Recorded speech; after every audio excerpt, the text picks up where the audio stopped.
Chapter 1-1, Showing Middle Finger to Dad plus, Turn Off Reset. A young man was lying on his bed, scrolling through his phone. "Ah, so bored, so fucking bored," he grumbled, rolling around. In his hand was a phone with a bitten banana logo on the back. "Why are the updates so slow on this damn novel?" he muttered while reaching the end of a chapter. He closed the novel app and rubbed his head. "Ugh, I need to go to work soon as well." Suddenly, noises came from downstairs, likely someone arguing. "Ugh, those shitty parents," he said, eyes flashing with annoyance at the thought of his step-parents. They'd adopted him purely to snatch away his inheritance, left behind by his real parents when they died. But he couldn't leave yet, because he still needed their help to survive. "Why do I even bother to stay here when I'm already 20? He shook his head, then turned back to his phone, looking for another novel to read. It was his only hobby, hunting down good web novels. But what he dreaded most was some shitty author dropping the novel he'd invested money in. Might as well ask for some recommendations, he thought, closing the reading app and opening Chatcord. Now let's see. He opened a few servers, but most were dead, except a few idiots spamming memes. "Fucking nerds, can't they at least talk online?" he muttered before finding a slightly active server. "Chat, I need a novel recommendation, preferably high fantasy and harem." He waited a few seconds. Someone replied. "Here comes another degenerate to read harem novels." The young man's eyes twitched. He typed at lightning speed. "I may be a degenerate, but I'm a degenerate with class. I only read harem novels because I don't like when my favorite side character gets forgotten or ends up with someone else." A different person messaged. "Haha, brother Primus is correct, only cucks like you enjoy seeing your fave character with someone else." "Huh? Fuck you, I don't self-insert like the rest of you." "Huh? Motherfucker, stop lying. You think I don't know what kind of BL shit you read?" The chat quickly descended into chaos, and the young man threw in messages here and there to add fuel to the fire. After messing around for a bit, he got his recommendation and closed Chatcord. "Well, at least I got 2 novels to read, Dimensional Keeper and Primordial Harem System. This should keep me busy for quite a few days." Nodding in satisfaction, he topped up coins and sat down to read. But just as he did, the room began to tremble, and his furniture started shaking violently. He sprang to his feet, only for the ceiling fan to drop on his head. "Ugh, fuck," he groaned, collapsing to the floor. Still, he tried to stand up. Out of nowhere, flames erupted around the room, the temperature shooting to an unbearable level in an instant. His face turned gloomy as he realized he might actually die today. Right then, the door flung open and his stepdad's anxious voice echoed. "What are you doing, dazing around? Hurry and run out." Through the heat haze, his eyes focused on the doorway. His vision cleared for a second. "This bastard, is he still after my property?" he thought. In his will, he'd stated that if he died of any unforeseen circumstance, everything would go to charity. His lips were cracked from dryness, but he formed an ugly smirk. "No thank you. I prefer to die giving you the middle finger," he said calmly, then raised his hand in a solid flip-off. The middle-aged man's face went red, though it was hard to tell if it was from the heat or his anger. "You useless bastard, you're the same as your dad, fucking useless." After cursing for a moment, he ran back downstairs. The young man's eyes sharpened as he dashed toward the door. But before he could reach it, an explosion erupted. Everything went black. Sar the novelfire.net website on Google to access chapters of novels early and in the highest quality. In a boundless void floated a small wisp of flame, or rather, a soul. It trembled softly, as if any moment it could be snuffed out. A colossal shadow grew beside this flickering soul, billions of trillions of times bigger. Now this is problematic. I can't revive this person back on that tiny planet. But I also can't bear to let him vanish due to my carelessness. The archaic voice reverberated across the void, making all the colossal beings lurking there scuttle away into their safe worlds, too afraid to face this unknown entity. Looks like I can only do that. And this might turn out more interesting. Slowly, the soul regained consciousness. He was no longer in the void. Instead, he floated in a serene, giant expanse of greenery. Congratulations, young man. Ugh, talk normally. I already feel like dying, the soul grumbled without thinking much. You are already dead, though. Huh? WH. Memories of how he died suddenly flooded his weakened soul. Wait, who are you? And where are we? Even though he couldn't physically see, he still felt the surroundings, a boundless expanse of greenery. I happened to pass by when you died and decided to help you, the unknown entity said calmly, shaped like a human. The young man's soul twisted and turned before returning to his original form. Huh? He looked down, realizing his body was the same as before, no injuries at all. He quickly raised his head. What he saw shocked him. In front of him stood a young man who looked exactly like him. Wait, he only looks like me.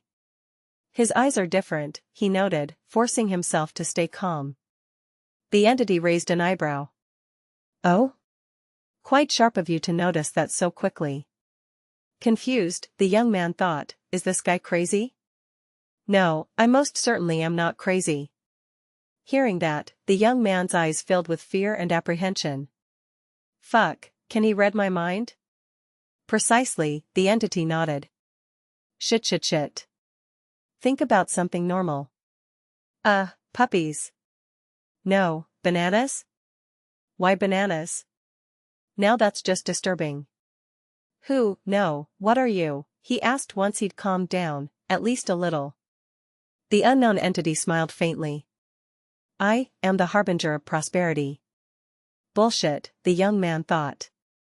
The unknown entity shook his head softly. Laugh all you want, little soul. One day, you'll understand what prosperity truly means.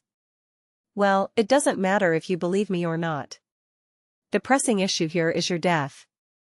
The young man took a deep breath. How did I die? I'm pretty sure I wasn't in any condition to die from an accident so quietly. Hearing the young man's words, the unknown entity quieted down and heaved a sigh. You were not supposed to die yet. But due to my conflict with another entity, you became a casualty. And the more surprising thing about this situation is that out of nearly 10 billion people on your home planet, only you died. The young man's lips twitched. Am I really so unlucky? No, it might not all be bad news for you. You didn't want to live in your world anyway. The entity smiled brightly at the end. You think I'd be happier dead than living? The young man asked in an accusing tone. Haha, of course not a single bit. But since you died because of me, I need to make up for it as well. The entity calmly smiled, as if he were an angel who had descended on earth. The young man's eyes lit up. He couldn't imagine what he might get from this godlike entity. But what was the beast that he had fought, he wondered inwardly, forgetting that the entity could read his mind. The beast I fought was not something you can imagine. Stop bothering about that, since that beast was an apex predator not only in this universe but also in the other countless planes and higher kiliacosm. Even the high and mighty gods of this kiliacosm fear that beast, as he has been roaming myriad worlds since primordial times. The unknown entity patiently explained. I see, then I won't ask further about that. The young man took a deep breath and got down to business. How are you going to make it up to me for my death, as you said before? Whoosh. The unknown entity waved his hand, and a glowing orb appeared beside the young man. Here, this is a fortune orb. You can draw from it 10 times to obtain random treasures. It contains my entire treasury, so it depends on your luck as to what you will get. Looking at the glowing orb, the young man's eyes flashed with excitement. He also let go of his fear since he had already died once. What more could happen? He took a deep breath and extended his hand toward the orb. The orb gently floated down toward his hand. Now, let's begin. It will be fun to watch. cthnovelfire.nt website on Google to access chapters of novels early and in the highest quality. The unknown entity created a throne out of cosmic dust and sat on it. The young man didn't bother with him and took a deep breath. He looked closely at the orb before softly rubbing it and trying to draw his first treasure. The orb flashed with a purple color, filling the surroundings with soft particles like stars. The orb's glow faded, and a soft, metallic chime echoed through the air. The young man blinked in confusion as a notification appeared before him, floating in midair. Ding! System initialization, Limitless system. The young man's entire body stiffened, his face filled with disbelief as he saw the floating window in front of him. But then, his body shook with excitement as his eyes flashed with elation. Fuck, a goddamn system.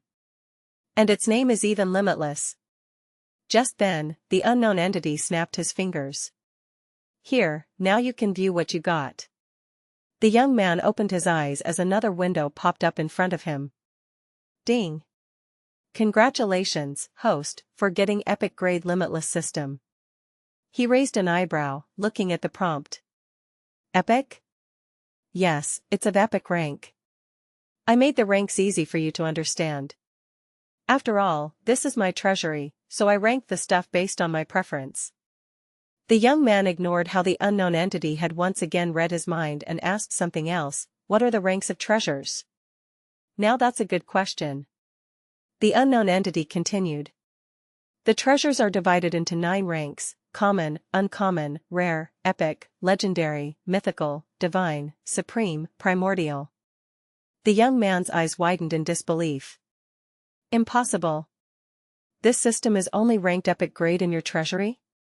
Is your treasury so rich, or is there something wrong with the system? This is kind of awkward.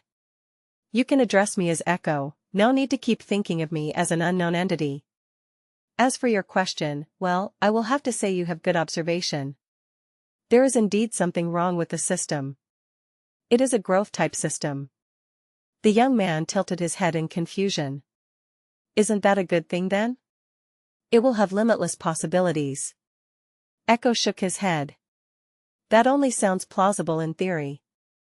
There have been previous owners of the limitless system, and none managed to raise its level above mythical. The absurd amount of energy required for it is not something that can be chanced upon even by luck. The young man looked at him in suspicion. Shouldn't this thing be of immense value to you? I suspect there are secrets behind it. Whatever secret it has nothing to do with me. Only treasures above primordial grade can catch my eyes, and even those are not worthy enough for me to go against my principles. I stand at the apex of this kiliacosm. At the end of his words, his voice held an unshakable confidence in himself, as well as pride for what he had achieved. The young man noticed a few key words but, since he didn't have any knowledge of them, he thought back to his system. So, what can the limitless system do? Nothing except showing you your details. You need to upgrade it, and it will depend entirely on you which path the system's evolution will take. So it's basically useless right now? The young man asked speechlessly. That's about right. No wonder it's placed at epic rank. The young man shook his head and focused back on the orb in his hand. He willed it to perform the next draw. The orb flashed with an orange hue this time, and a bottle of scarlet liquid appeared in front of him. Ding! Congratulations, host, for acquiring legendary grade physique reconstruction liquid. Echo looked at the scarlet liquid and nodded in approval. That's a good treasure. It will reforge your body once you reincarnate and increase the potential of your body to the max, among other things. The young man looked at the scarlet liquid with excitement, wanting to empty the bottle right here. But he held back his urge and looked at the orb again. Third draw. He thought and willed the orb to draw again. The orb flashed for a second before gray light particles emanated from it. Ding! Congratulations, host, for acquiring 1,000 tons of beast meat. The young man speechlessly looked at the next treasure that he had gotten. A large amount of meat appeared beside the duo, filling the environment with a bloody smell. Why is this thing in your treasury? Is it even worth it to be there? The young man asked, feeling as if a draw had been wasted on useless stuff. My treasury not only has top-tier treasures but also entire plains. You can even find the undergarments of a beauty. Echo playfully replied. The young man became speechless at the shamelessness of this supreme being. Nevertheless, he decided to ignore it and continue with the next draw. The orb vibrated for a second before releasing a purple hue again. He held his breath in anticipation, wondering what kind of treasure it would be this time. Congratulations, host, for acquiring epic-ranked Thunder Dragon bloodline and physique. The young man's eyes flashed with surprise. Why is the dragon species so low-tiered? I thought it would be higher. Echo nodded his head. That is true, but among my treasures, the bloodline of a true dragon is nothing special. Especially a normal true dragon. You will be at the apex of your world with this bloodline, but there are still higher peaks to reach. I see. The young man nodded his head, but he didn't know where the Thunder Dragon bloodline and physique were stored. He thought about it for a second before giving up and continued to draw. cthnovelfire.net website on Google to access chapters of novels early and in the highest quality. The orb shook for a second before flashing with a radiant light. The young man's eyes widened as he saw the radiant light coming out from the orb. Congratulations, host, for acquiring Supreme Grade Eye of Revelation. Echo looked at the young man with curiosity. Not bad at all. Looks like your luck is quite good to be able to get the Supreme Grade ability Eye of Revelation. But your weak powers won't be able to support it and will burst your head instead. He waved his hand, and strange runic sigils entered the young man's head, who tried his best to dodge them. Hey! What the fuck was that? He quickly asked, fearing the unknown. Echo smiled and explained. I have locked the ability into 7 levels. As your strength increases, you can unlock more seals. Don't worry, you won't need any resources to unlock it. The seals will loosen themselves as your strength approaches the desired level. Feeling the strange sigils vanishing inside his head, he heaved a sigh, as he couldn't do anything about it with his current condition. So, what does this ability do? Let me see the future? The young man calmed down quickly and asked. Echo playfully shook his head. That is indeed one of its abilities, but its main purpose is to show the mysteries of the world. In your terms, it will allow you to look at the stats of all living and non-living beings. Of course, there will be limits due to your limited strength. The young man nodded and gathered his thoughts before willing the orb to draw again. This time, the orb quickly exuded a green glow. Ding! Congratulations, host, for acquiring uncommon grade Soulpiercer sword. Soulpiercer, sword? The young man muttered the name of the sword he had gotten. That can be helpful for you to survive since it will be at its full strength. And it's a good weapon for your world. Why do you keep saying my world this, my world that, when I have not even been reincarnated? The young man asked in confusion. Echo looked at him with a faint smirk on his face, making the young man realize how punchable his own face was at this moment. Because your soul is ready to enter the reincarnation cycle and be reset to a blank soul before heading towards that world. Wait, does that mean I will lose all my memories of this world? Then what will be the point of reincarnation? He quickly asked, not wanting this to happen at all. Echo looked at him with a troubled expression, as if he didn't want to hear this. Interfering with the reincarnation world is no small matter, even I will have to pay a heavy price if I want to interfere with its business. The young man gritted his teeth. Then tell me, what will be the cost for you to save my soul from reincarnation this one time? He looked troubled, but heaved a sigh and continued. Since you died because of me, I will only ask for one of your draws. I will bear the cost myself. He looked visibly troubled from making such a huge decision. The young man looked touched by his selfless act and slightly bowed toward Echo. Then I will trouble you to do that. Echo's face changed color so quickly that the young man was left flabbergasted. He snapped his fingers, and a quiet echo spread in all directions with a golden color. Done, now you will be reincarnated together with your memories. The young man looked at Echo with shock, not expecting such an exalted entity to play tricks on him. Don't think too much, it was for your own good as well. Don't trust others easily by just looking at their faces. Even those who are kind to you can betray you for enough benefits. So beware in your new world, since all the treasures on you will be enough to tempt even the strongest existence of your world. Echo looked at him with a kind smile and explained. The young man also heaved a sigh and didn't hold it against Echo, since if he got tricked, it was his own fault. He should have known better than to get tricked here. At least now it's guaranteed that I will be reincarnated with my memories intact. Not only memories but emotions and attachments as well. So you won't become another entity with only your memories, it will be your true self. I see, thanks for the effort. The young man gratefully looked at Echo. Ding. Congratulations, host, for receiving divine grade reincarnation. It was still a divine grade draw? His eyes widened as he looked at the grade of the pull Echo had given him. Of course. How many people do you think can get through reincarnation successfully? Just because it was easy for me doesn't mean it's easy for others as well. The young man took a deep breath and understood the significance of what Echo had done for him. Not only did he give him the chance to reincarnate with his true self, but he also did so much to give him a valuable lesson. He bowed down again to express his gratitude. Alright, now do your next draw. Let's see what fate has in store for you. The young man nodded his head, brought out the orb again, and willed it to draw. The orb fell silent. Echo raised an eyebrow as he knew what this meant, while the young man looked on in confusion. But it wasn't long before the orb shook violently, and a black light shone out of it, devouring all the light from the surroundings of Echo and the young man before spreading out.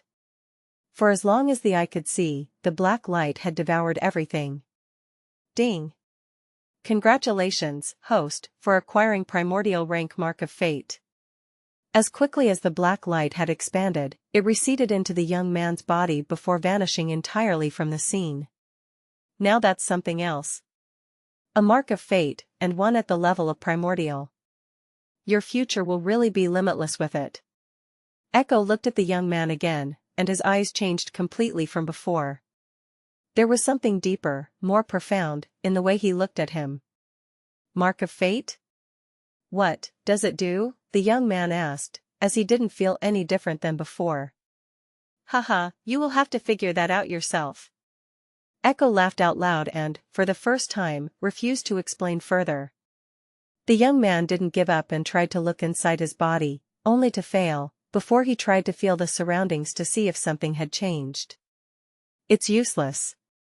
That's not your true body, only a projection of your soul that I have created. Anyway, continue with the draws, time is running out for you. He nodded his head and willed the orb once again. This time, the orb didn't pause and released a radiant light, filling the young man with a calm and peaceful feeling. Ding! Congratulations, host, for acquiring supreme grade damaged seed of the world tree. The young man frowned upon hearing the word damaged. What does damaged mean? Is it useless? Now this is indeed troublesome. You will need to do something to fix the damaged seed to utilize it to its fullest potential.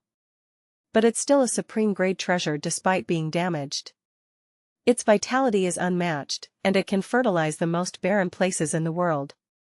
But beware, because those who covet it are also everywhere and much stronger than you. He thoughtfully nodded his head at Echo's words. I will need to be careful on how I use these treasures. Now for the grand finale. Let's see what you will get. Echo didn't give him time to think further about the seed of the world tree as he urged him to continue the draw. The young man took a deep breath and looked intently at the orb in his hand. This was his final chance for a draw. He prayed that it would be something useful that would increase his chances of surviving. His orb shook slightly before it began exuding an orange glow, but before the glow could escape the orb, Echo's eyes sharpened as he looked at it, then returned to normal. While the young man missed all of this, since his focus was entirely on the orb, and upon seeing the orange light he was initially happy, before his face could form a smile, the orange glow vanished as if it were never there. Instead, this time there was no light. Ding! Congratulations, host, for acquiring strange stone. The young man looked at the system prompt in front of him, not able to understand what was happening. This? He turned his face and looked at Echo, who was staring back at him with a helpless expression. Search *the novelfire.net website on Google to access chapters of novels early and in the highest quality. Alas, looks like fate wants you to have this stone. But what is it? Just a strange stone? The young man pointed at the system screen and asked. I do not know. I found this in the ruins of an old epic. It was sealed in the core region behind absurdly high defenses. And since then, I have tried every method I know to solve its mystery, but I have been unsuccessful. Maybe it was never meant for me. The young man looked at the system prompt and then back at Echo. He couldn't fully trust him, as the lesson was still fresh in his mind. Don't look at me like that. I won't change the rules of this draw for that stone. It's been in my possession for far too long. It's about time someone else tried to solve its mystery. Echo shrugged his shoulders. The young man took a deep breath and accepted this outcome. Then I will take advantage of your generosity and accept it. Now then, the draws have finished, and it's time for your reincarnation. Echo said as his body began to distort. The young man quickly asked, wait, how will I get my rewards? Where will they be stored? Do not worry, for they will be stored inside your body. Echo's body completely shifted its shape from the young man's body to a dark entity whose entire form was covered in shadows. Now, off you go. His voice changed entirely and became heavier than mountains, nearly making the young man's ears bleed. But before he could even look at Echo's eyes, his mind buzzed and he lost consciousness. Beside a river deep inside the jungle of the Thunder Peak Kingdom lay a ruined area with broken trees and dead bodies. Two people were still fighting each other, one wielded a thunder sword, while the other shot flames from his staff. Phoenix Firestorm. Do you have any idea who you're going against? The thunder swordsman roared, injuries covering his body. Heh, Garen, oh Garen, even your Thunderblade family won't be able to save you here, Phoenix said loudly, clutching his bleeding chest. You don't need to put up a brave act in front of me. You won't live for long now. Ha, so much for a dragon egg. Garen sneered and looked at the egg, which was calmly sitting at the center of all this chaos. Worry about yourself. I will take the dragon egg for myself and become one of the legendary dragon tamers. At the end of his sentence, Phoenix's eyes showed a crazed look. He began chanting an incantation for his ultimate spell. The mana in the surroundings became volatile and started surging toward Phoenix. Flames of the Abyss, ignite and consume. Search *the novelfire.net website on Google to access chapters of novels early and in the highest quality. Burn away all, leave none in bloom. Inferno rise, from the depths of night. Unleash your fury, with endless might. Destruction flame. Then, all sound vanished. The air became thick with a deafening silence, as if time itself had momentarily frozen. Suddenly, the silence was shattered by a thunderous boom. The ground trembled as flames erupted from Phoenix's body, cascading outward with ferocious power. You think I will go down without a fight? O heavenly thunder, heed my call, thunder fury slash. The violent mana in the surroundings crackled as it surged toward him, infusing his sword before it lit up with crackling thunder. He slashed his blade down, sending out a thunderous arc toward the incoming wave of destructive fire. Just before the attacks could collide, Garen clenched his teeth. I won't let you live, he shouted, before he started to burn his own mana and infused it into his attack. The thunderous arc strengthened before the attacks of both sides collided at the center, sending out violent shockwaves in all directions. Many of the corpses on the ground vanished from existence due to the extreme heat and thunder. Phoenix's eyes widened in horror as Garen's attack nearly cut through his own destruction flames. Garen! Don't you dare think I will die alone. He took out a small sword, not even 6 inches long, and spewed out a mouthful of blood onto it. The sword absorbed his blood before floating softly above his hand. O demonic sword, heed my call. Behead my enemy. For I shall exchange his death with my remaining lifespan. The red sword shook for a moment before it flew through the air like a rocket toward Garen. His eyes widened in shock as he saw the sword. Impossible. Why do you have the sword of demons? You were conspiring. Why? before his words could finish, the sword pierced his forehead, ending his life. But his attack broke through the destruction flames and burned Phoenix's body to a crisp with a loud noise. Everything suddenly grew calm. All the noises of the battle and the wailing of the dead stopped, leaving only the lone egg sitting at the center of death and destruction. Rumble, rumble. The dragon egg softly shook, but it soon calmed down as if it felt it was not yet time to leave. Huh? Where am I?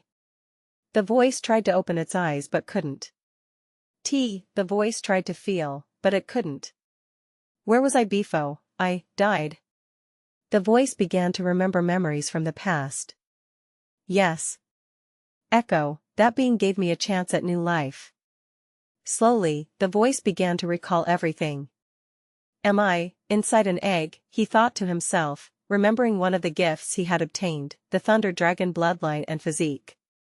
Does that mean I'm reincarnated as a dragon? He thought in confusion. Rumble, rumble. The entire egg shook slightly as he tried to move his body. His resistance became stronger and stronger as he tried to break free from the shell.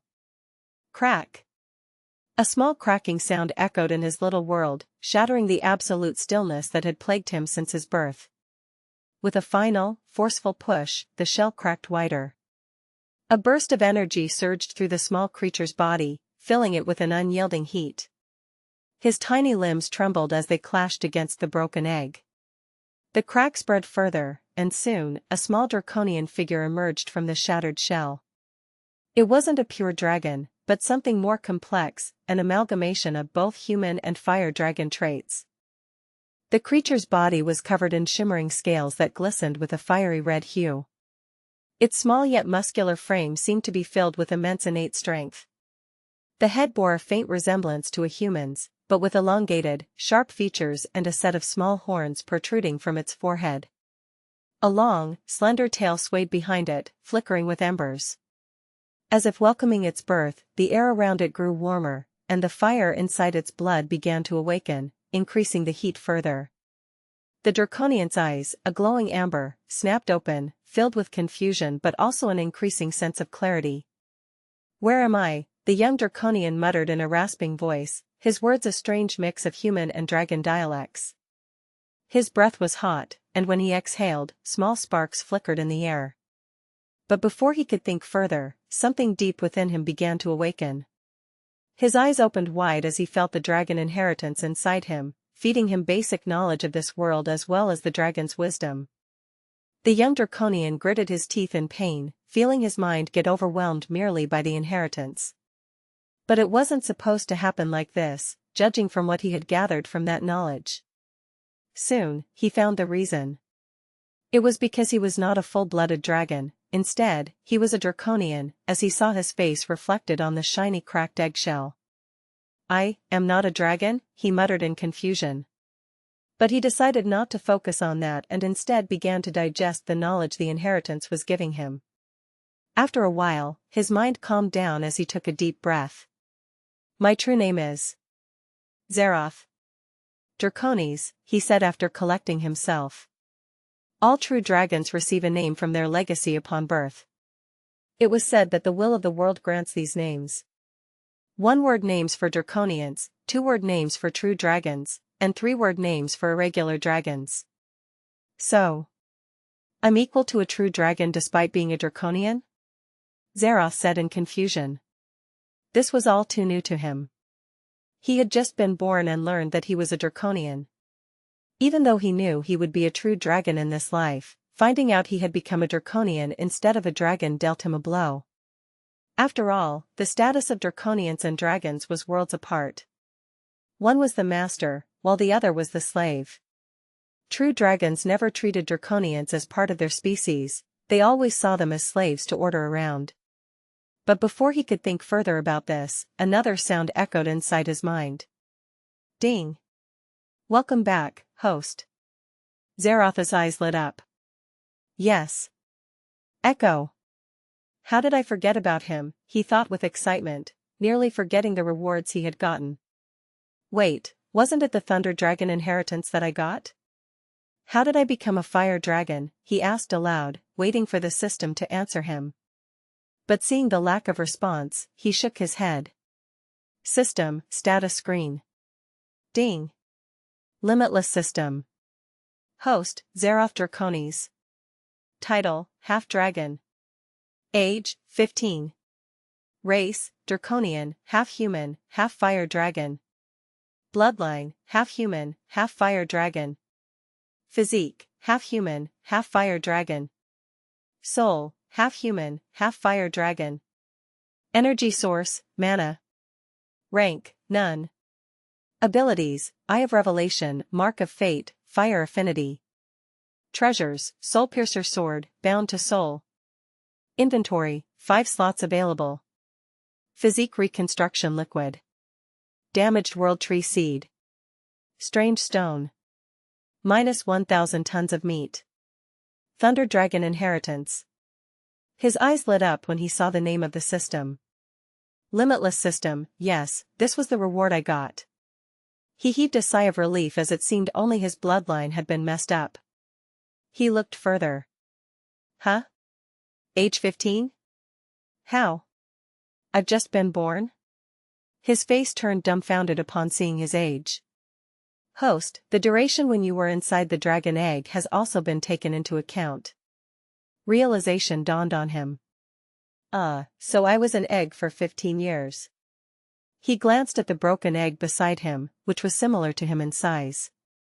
He still felt weird knowing he had hatched from an egg in this life. This overturned his entire understanding of his past life. He shook his head and continued reading. Race, bloodline, physique, soul? There are different souls for everyone, he asked aloud, but the system did not reply this time. Then, he closed his eyes and looked inside himself to scan his inheritance. He came up empty-handed, as he hadn't unlocked its full extent. He only had a basic understanding of this world and the dragon language. Search *the novelfire.net website on Google to access chapters of novels early and in the highest quality. I'll look into it later, he muttered, then continued, energy source, mana, huh? Looks like it's a world of warriors and mages. And the number of species in this world is also amazing. He spoke with amazement as details of various species surfaced in his mind. No rank, well, I'm just a baby anyway, he chuckled to himself. Abilities.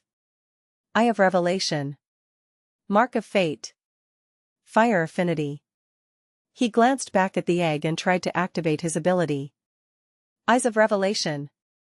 His body felt weak all of a sudden, and he dropped to the ground. Hatched egg of a fire dragon. He speechlessly looked at the prompt that appeared in front of him.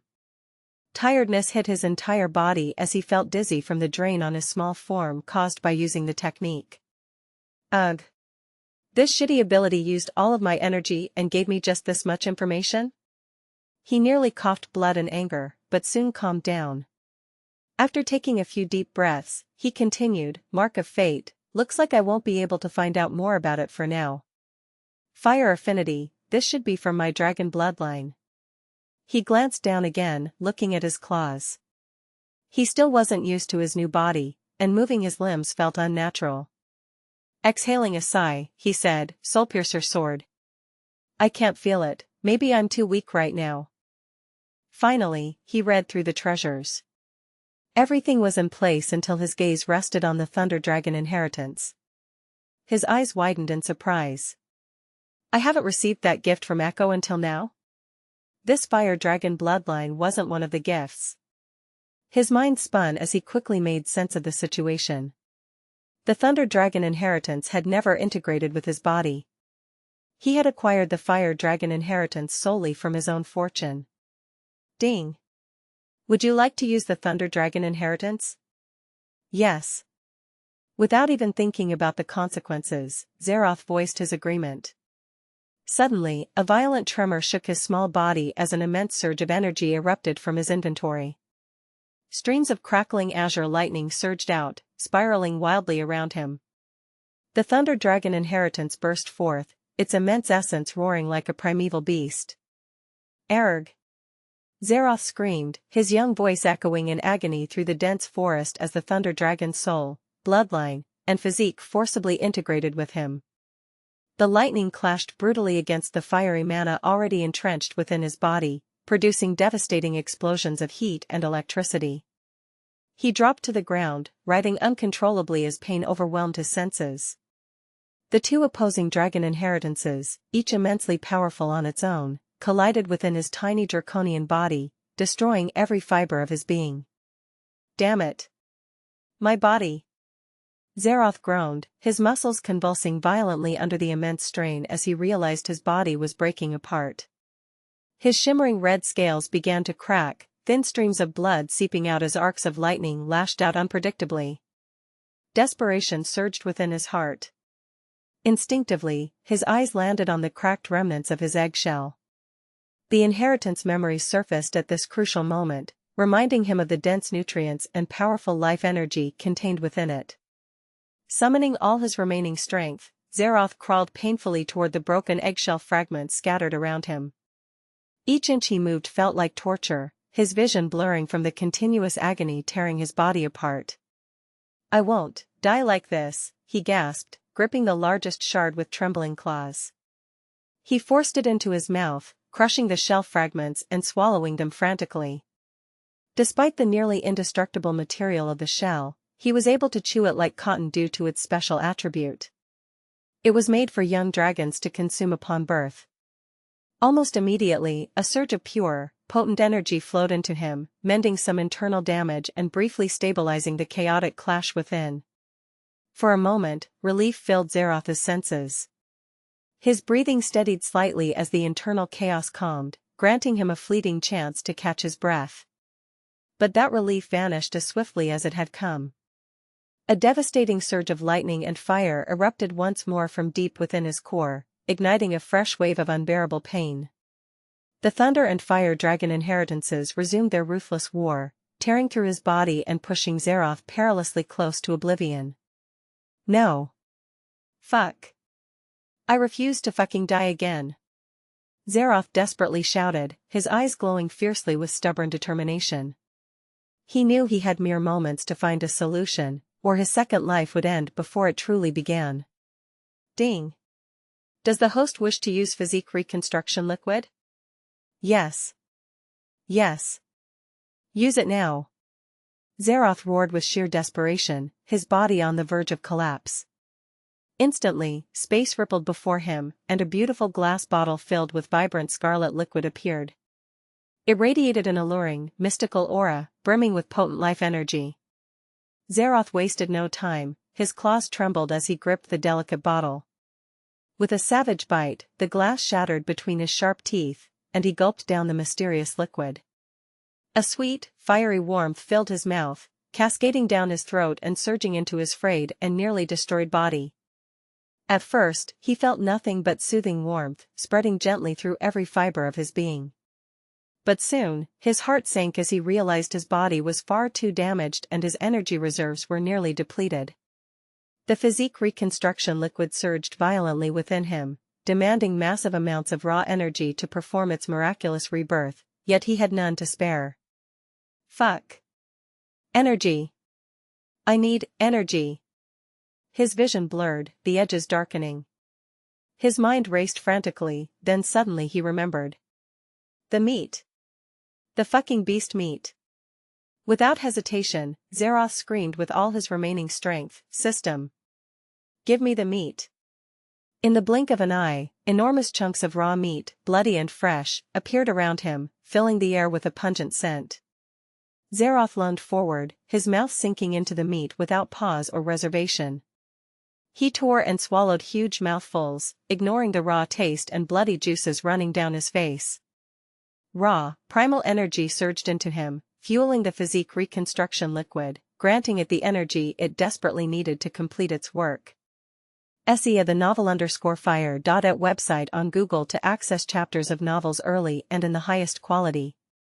Yet the vicious conflict inside was reaching its peak, already at a stage that could no longer be halted.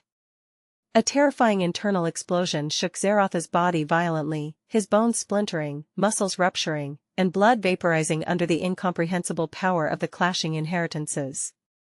Agony beyond human comprehension filled his mind. He couldn't even scream, the pain was that absolute. His scales shattered and crumbled to dust. His claws and horns cracked, dissolved, and vanished. His limbs turned to ash, his very being reduced to nothingness. Darkness overcame his consciousness, an endless, cold emptiness enveloping him entirely. It seemed, for a brief eternity, that everything had truly ended. But just as oblivion was about to claim him fully, something miraculous occurred. A radiant golden-red glow ignited from the depths of the darkness, pulling his scattered consciousness back together once more. The physique reconstruction liquid, now fully fueled by the enormous influx of beast meat, unleashed its true miraculous power, weaving together the ashes and fragments of his destroyed body. Human bloodline, thunder dragon inheritance, and fire dragon essence, three powers, previously at war, now blended harmoniously. Every cell, every strand of his being was carefully rebuilt, perfectly merged into a single flawless whole. His consciousness stirred, awakening again as a warm, soothing sensation filled him. Xa'Rotha's mind drifted gently back into clarity, fully aware yet feeling strangely comfortable, at peace. Slowly, he opened his eyes. Dark black pupils now shone in perfectly human eyes. Xa'Roth stared down at his newly formed naked body, human in appearance yet brimming with unimaginable potential. Smooth, milky white skin replaced the scales. He reached up to touch his face, his fingers brushing soft, defined features, elegant yet sharp, handsome yet wild, all framed by striking black hair that flowed down just past his shoulders. A body reborn in absolute perfection. Xa'Roth stood slowly, feeling his body filled with unprecedented strength and agility. Thunder and fire crackled faintly across his fingertips. The primal blood of both true dragons ran through him, perfectly balanced by his human lineage. But then, something flashed inside his mind, the legacies of both the Thunder True Dragon and Fire True Dragon seemed to be merging, forming an all-new legacy for him alone. My name, changed, he muttered in confusion, his true name seemed to have changed from the fusion of the two legacies. Primus, Xal'Zaryon, Drakonis is my name. His voice became draconic as he called out his true name. The surrounding mana stirred at the mere mention of his true name. With the physique reconstruction liquid, not only he had gotten an upgrade all around but even his name had changed from a two-word true dragon name to an irregular among the dragons. Just then, a low growling sound came from somewhere. Primus looked down and realized that he was hungry. All the meat he had eaten was used to power his transformation, and now he was left utterly empty. But just the thought of having to eat the raw meat in his human form left him slightly nauseous. Even after the reincarnation, he was still a human for most of his life. He couldn't change his habits so soon. And Echo had made sure to transfer all of his emotions and memories from his past life. He looked around him, the area was destroyed by the thunder and fire that left his body and ravaged the land. I should go away from here before someone comes here. Thinking that, he moved away from there and moved deeper into the forest. After walking for a while, he found it weird that no wild beast had come to attack him. Something strange. He then remembered about the passive ability of his, Dragon's Might. Ah yes, that should be the issue, he thought before he sat down on a nearby tree root. He was still naked, but due to his special physique, the forest terrain didn't affect his movements at all. He concentrated and tried to feel his own powers. Time slowly passed as after nearly an hour, his dragon might began to recede back into his body. Phew, that should do it, otherwise if a mana user passed by this place, they wouldn't pass the chance to claim a Dragon Slayer title from my head. He thought to himself in amusement.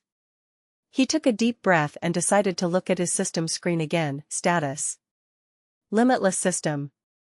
Host: Primus Xal'Zaryon Drakonis. Title: Perfect Being. cthnelfer.net website on Google to access chapters of novels early and in the highest quality.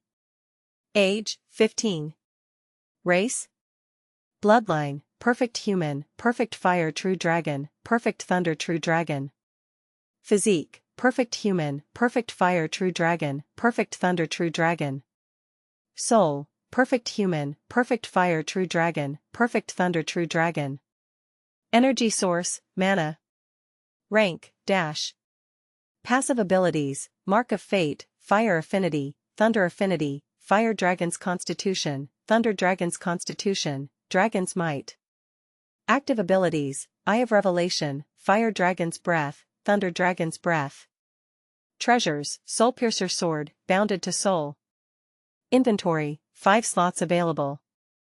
Damaged world tree seed. Strange stone. 600 tons of meat. Primus quickly glanced through the system screen, noticing that nearly everything had changed from before. My name has changed, and my race? It's unknown now? He softly frowned, looking at the question marks where his race was supposed to be. Is it because I am the first perfect fusion of these 3 legacies? His eyes slowly lit up as he thought up to this point. Does that mean I get to name this bloodline? Yes. The system gave a short and precise answer to his question. Primus swiftly calmed down, rubbing his chin. I can't rush this, it's my bloodline, I need to name it something cool and domineering. I will leave it for later. He glanced at the rest of the screen. Bloodline, physique and soul have changed and removed the half-dragon and half-human stuff. Now I'm a full human and at the same time a full true dragon. That's good, I didn't want to lose my humanity. If that happened, will I still be me? His eyes turned deep as he thought about this question. Would he have still been him if his entire personality had changed after becoming a fire true dragon? But that was the question of the past, there was no point to dwell on it any longer. Anyway, I seem to have unlocked more abilities, but I can't use the active abilities. My body doesn't have mana, and I can't transform into a true dragon again until I train my body further from the looks of it. After observing his own body for a moment, he realized that it was still developing, so his evolution still hadn't ended. He still didn't know how he can end or speed up his evolution, but the one way to know it was to become a powerful mana user. He could get into contact with more humans and learn from them. If he went in front of a true dragon in his human form, they might kill him first before talking further, and he was also from the fire dragon bloodline, whose members weren't famous for their peaceful tendencies. For now. He took a deep breath. Am. His voice began to change, gradually softening from his frightening draconic voice to a soft voice suitable for a teen of his age. I am Primus Xal'Zaryon Drakonis. At the end of his words, his draconic voice returned, reaching far into the woods as if a dragon roared. He softly exhaled, learning to control the dragon's might was easier than learning the common tongue of this continent. From the inheritance, he had also learned the common tongue of this plane of existence. It was much inferior to the dragon language, it couldn't even be used for mana incantation as a human or other race first had to engrave a rune in their sea of consciousness first if they wanted to utilize a spell. He looked around himself before getting up and moving further away. This location was already infected with his draconic might, he didn't want to stay in this place lest the traveling hunters or merchants mistake him. After walking for a while, he came beside a running stream and decided to eat some meat, or else he would starve to death first in his second life. I wonder, is this camping? I never went camping in my last life, fucking work then family and then work. He released an exasperated sigh. I really wasted my last life, I should have gone on more trips, enjoyed more foods, and... His smile turned amused, perhaps beauties as well. He gathered a large bundle of dry wood from the nearby forest and gathered them all in a circle some distance away from the water stream. Now, how should I light up the fire? He paused, then wryly smiled and crouched down. I need more time to get used to my new identity. Sizz, a small fire burned on top of his fingers, he couldn't do much with it but lighting wood on fire was easy. And soon, a burning fire lit up on the wood. He then took out a large piece from his inventory and pierced it with a stick before he started roasting it. He sat down beside it, waiting patiently for the meat to cook. Are my taste buds still the same? Will I like this food? Or can I only eat it raw? A myriad of questions swirled inside his head, making him question every little thing. After a while, the meat was cooked to a beautiful golden appearance. He carefully tore off a large piece of the meat, but he soon remembered his enhanced physical condition. He exhaled a sigh and let go of all his worries as the aroma of the food was far too enticing for him. He shoved his face into the meat, tearing it apart with his sharp teeth before chewing it and swallowing it. It's tasty, much more tasty than my last life food. His eyes lit up as the taste was outside of his expectations. And the food also helped him to saturate his body a little. But just then, the rustling sound of leaves sounded. He stopped at once and looked towards the place from where the sound was coming from. From his left, two humans came out. They seemed to be a kind-looking couple in mage clothes. Primus quickly swallowed the meat in his mouth and warily looked at the two of them. He didn't dare to use the Eye of Revelation since he could feel that the two of them were much stronger than him. So, if he used the ability in his current condition, he might very well lose consciousness from overexertion. "Hello there, young man. What are you doing so deep in the jungle of Thunder Peak Kingdom?" the kind-looking old man asked after coming in front of Primus. But the way he looked at Primus was strange, almost as if melancholic about someone. Primus stayed silent, then spoke with difficulty in the common tongue of the continent to not mess up. I don't know." The old man's eyes flashed. He used his magic to make sure the young man wasn't lying. And Primus was indeed not lying since he didn't know how he got here or what he was going to do from now on. On the other hand, the kind-looking lady took out a small robe from her bag and handed it to Primus. "Wear some clothes first, young man. We can talk later." Primus looked below. He realized that he was talking with two humans completely naked from the start. But he didn't mind it much since they were only strangers, and he wasn't ashamed of his body. In fact, he was very proud. He wouldn't mind if others looked at him in all of his glory, but his past life's morals didn't allow him to converse with them further without putting some clothes on. The old couple turned around as they saw him heading towards the stream to wash himself. "Oi, old hag, what do you think about this young man?" the old man softly asked. "Humph, stop calling me an old hag, you old bastard." As for the young man. She paused as she remembered her impression of him. He seems weird, knowledgeable yet like a newborn. I can't be certain what it is. But he seems like a good person at the core. Sia the novel_fire. At website on Google to access chapters of novels early and in the highest quality. The old man's gaze turned profound as he thought about some stuff. The old lady observed this and asked, "Do you think he is the one whose prophecy you received from the crazy Taoist?" The old man solemnly nodded his head. "Yes, there can be no mistake. All the words of that crazy old Taoist came true here. We found a young teen here as he had prophesied. What if it's his plan? He left this young man himself?" the old woman asked warily. The old man broke out in smiles. "He wouldn't bother to do that much if he wants to deal with me. And even if I have a bit of fame, I'm far from comparable to that old Taoist. The Thunder Peak Kingdom has been restless since the death of Garen from the Thunderblade family. Even if he was not the heir, his status wasn't much less due to him being an ascendant." The old lady sighed thinking about the past. Before the old man could reply, they heard footsteps coming. The young man whom they had given a robe to came back after cleaning himself in the river. He looked like a living celestial who had descended from the heavens. His black hair looked like it hid the cosmic river, while his dark black eyes seemed like the bottomless abyss. His unblemished skin only enhanced his overall appeal. The old man and old lady nodded in approval. "You are one outstanding young man.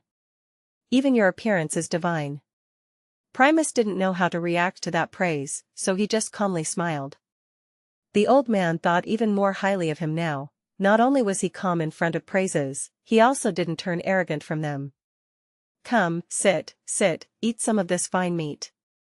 The old man took out a picnic blanket and placed it beside the softly burning fire.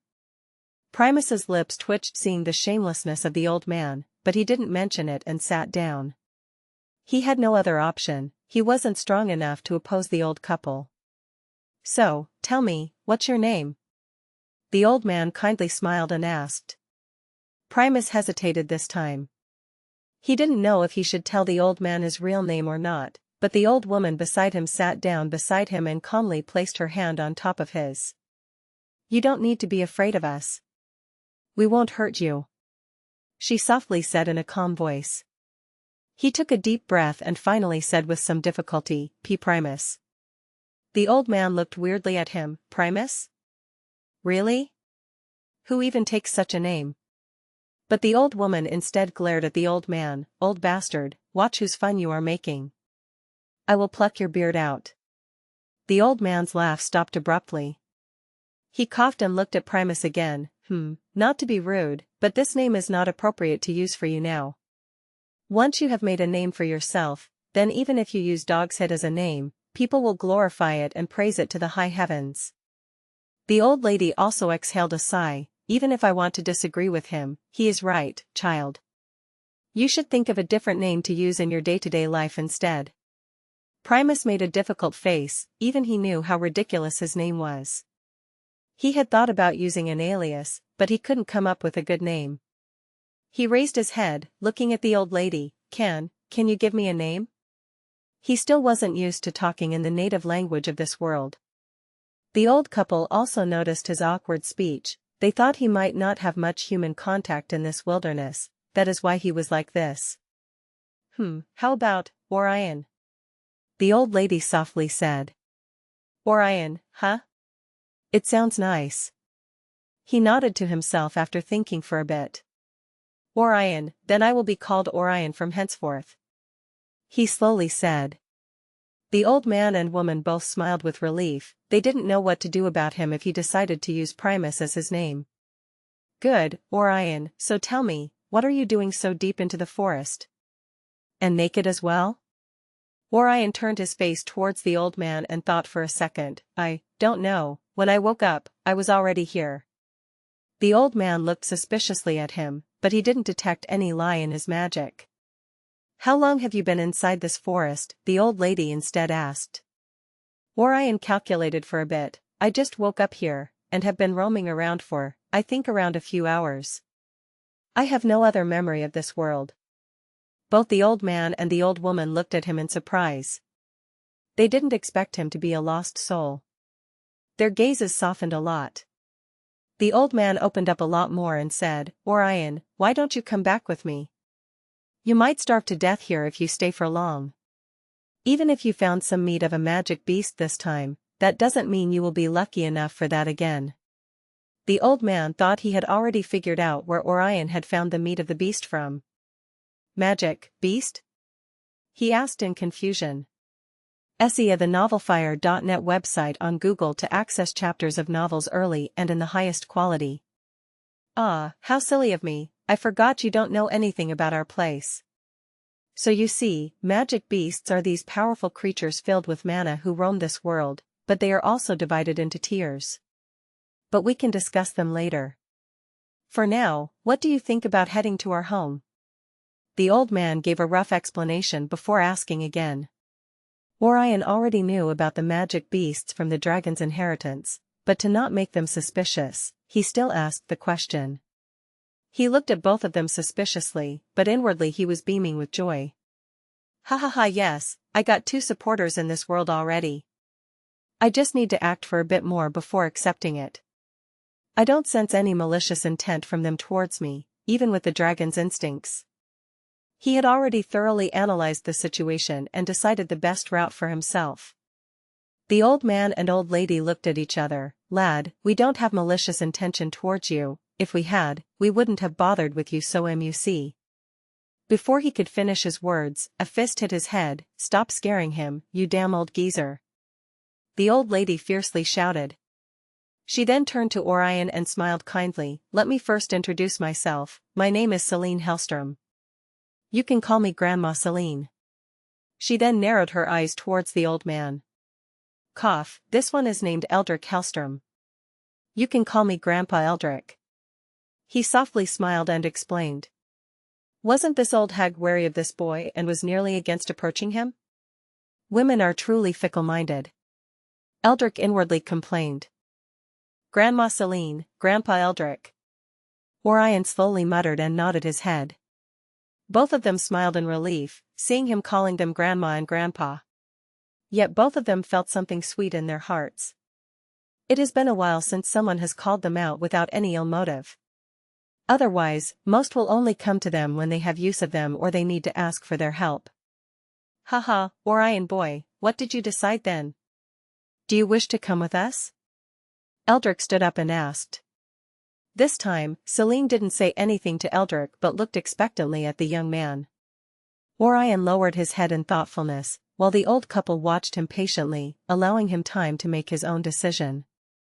After a brief silence, Orion slowly raised his head, determination flashing softly in his deep eyes. I will go, with you. Hearing his answer, Selene's gentle smile widened warmly, and Eldric released a relieved sigh, chuckling softly. Good, good. Eldric laughed heartily, reaching out to pat Orion's shoulder gently. From now on, you don't need to worry about anything. We'll take care of you. Indeed, Orion. We'll teach you everything you need to know about our world, so don't fret, Selene added softly, eyes filled with motherly warmth. Come now, it's getting late. We should start moving before nightfall. Orion nodded softly, rising from his spot and dusting himself off gently. Eldric quickly packed up the picnic blanket and extinguished the fire with a small wave of his hand. Orion watched this, curious about the effortless magic displayed. Noticing Orion's intrigued expression, Eldric chuckled lightly. Don't worry, lad. Soon enough, you'll be able to perform magic yourself. Orion's eyes sparkled with barely concealed excitement, nodding eagerly. I'll work hard. He wasn't faking it this time, he was indeed curious about the magic of this world. Selene gently squeezed his shoulder, guiding him forward as they began their journey out of the forest. Eldric led the way, navigating expertly through the dense trees and bushes. As they moved, Orion's senses picked up subtle fluctuations of mana in their surroundings. He marveled at how vividly he could sense the presence and movements of creatures nearby, attributing this sharp awareness to his dragon instincts. After traveling for nearly half an hour, Eldric suddenly raised his hand, signaling them to stop. His gaze narrowed as he cautiously scanned their surroundings. Something's coming. Selene quietly pulled Orion closer, positioning herself protectively in front of him. Her gentle demeanor was replaced by a murderous aura, eyes sharply scanning the surroundings. Orion felt a warmth in his heart, seeing her instinctive protection, which he had never felt in his last life, silently promising himself that he'd return this kindness tenfold one day. A low growl sounded in the distance, and from the shadows of the trees, a large creature slowly emerged. Its massive body was covered in jet-black fur, and menacing yellow eyes glowed with hostility. Eldric clicked his tongue in annoyance. A shadowclaw panther, and an adult one at that. It's a high-tier beast, Eldric muttered under his breath. Selene stepped forward, hands gracefully weaving through the air with her staff as glowing runes appeared, illuminating the dark forest. Her voice was calm yet powerful, echoing with authority. Barrier of radiant light. A brilliant barrier materialized around them, enveloping their bodies in a protective sphere. Orion watched in awe, his heart pounding with excitement. He could sense the panther's hostility, its aggression surging in waves through the air. Yet he could sense his own innate supremacy. The panther wouldn't dare charge towards him if he released his dragon might. But he wouldn't be able to deal with the panther as well. Eldric didn't waste time either. With a fluid motion, he raised his staff and softly said, "Chains of binding thunder." Crackling chains of electric energy burst forth, lashing toward the shadowclaw panther before covering its entire body. The beast roared angrily, trying its best to break free from the chains. Eldric grunted softly and used another spell, Thunder Doom Spear. A huge arc of electricity formed in front of his staff, continuing to grow by absorbing the surrounding mana. The beast's eyes widened in fear, feeling its own impending doom coming. Its struggle intensified, trying its best to break free from the chains. Orion looked at everything in amazement. He didn't expect Eldric to be so strong. If he could kill the panther so easily, then killing him would only take a single hit. And after this, he realized he thoroughly felt how weak he was currently. This won't do at all. I need to learn spells.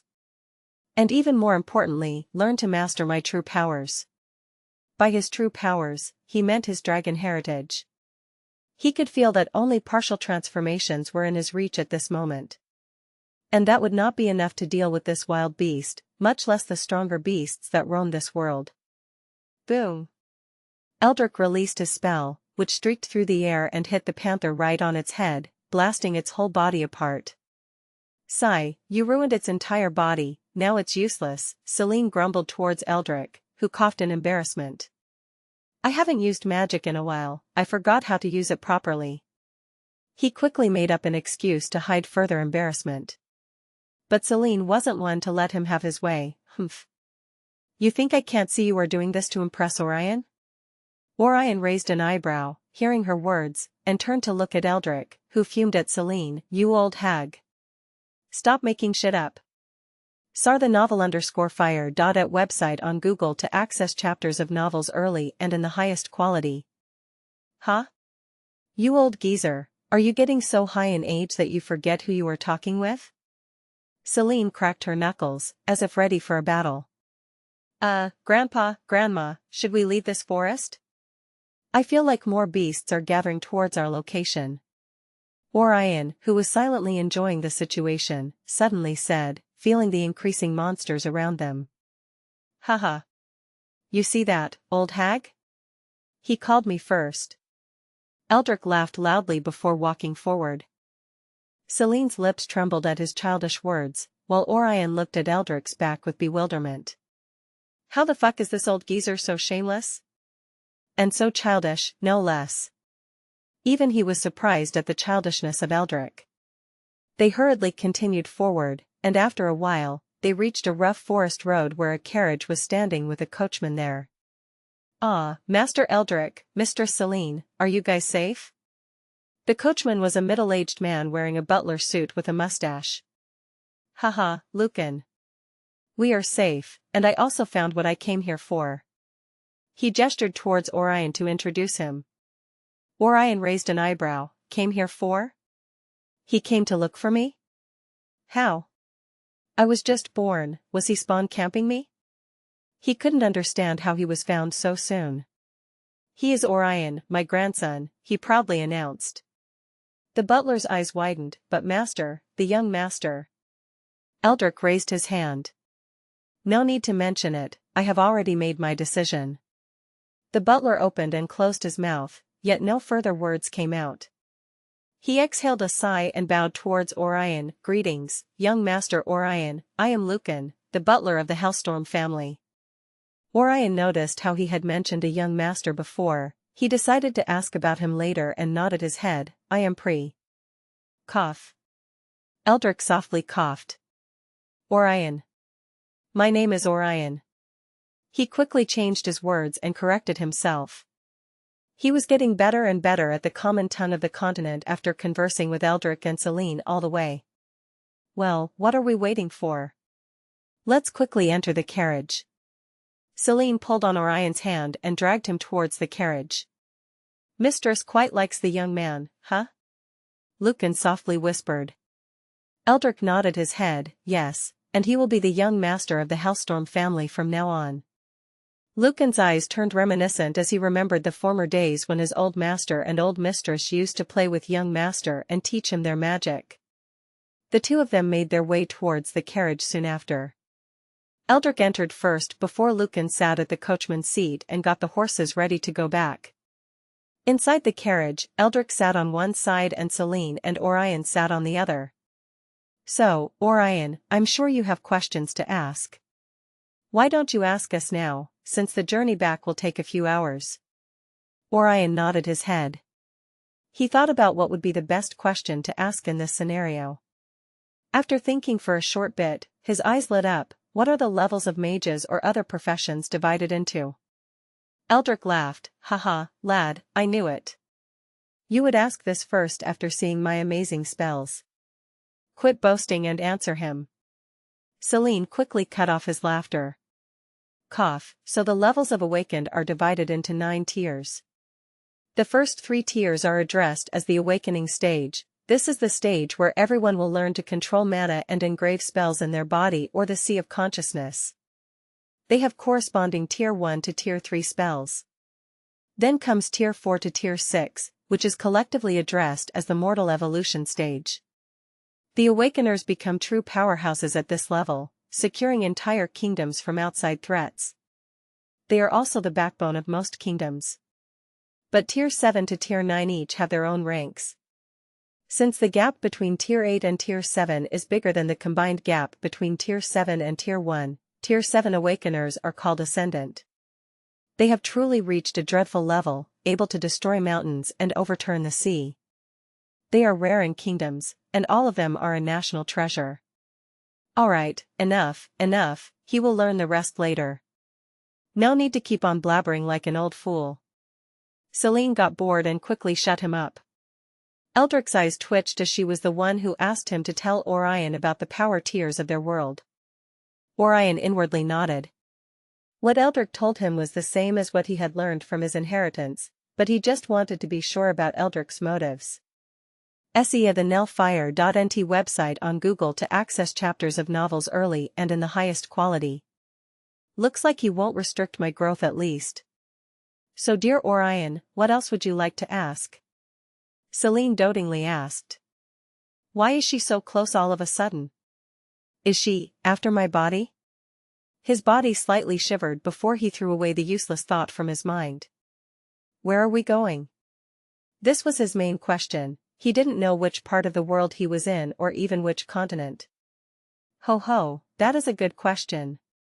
Let me tell you which kingdom we are going towards. It is the Thunder Peak Kingdom. It is one of the oldest kingdoms of Shattering E. Stop, just tell him about our house and the region we live in. No need to go into the history of Thunder Peak Kingdom. Selene quickly shut him up again. This old hag. Eldric grumbled inwardly before forming his words, We live in one of the main cities of Thunder Peak Kingdom, Greythorn City. It is outside of the Stormwood Forest. You are lucky you were only at the outskirts of this forest. This time even Selene nodded her head in agreement. That's true, Orion. Deeper inside, there are thunderstorms all the time. Even the flowers and trees are thunder-infused. They can be deadly for a non-awakened. Eldric stroked his beard and thoughtfully said, I wonder which element Orion will awaken. It would be good if it's thunder. Selene looked at him sharply, You just want him to inherit your shitty offensive magic. Eldric's face changed, as if someone stepped on his tail. What did you say, old woman? Do you know how many people will kneel down and thank their ancestors at an opportunity to learn magic from me? All of them must be idiots.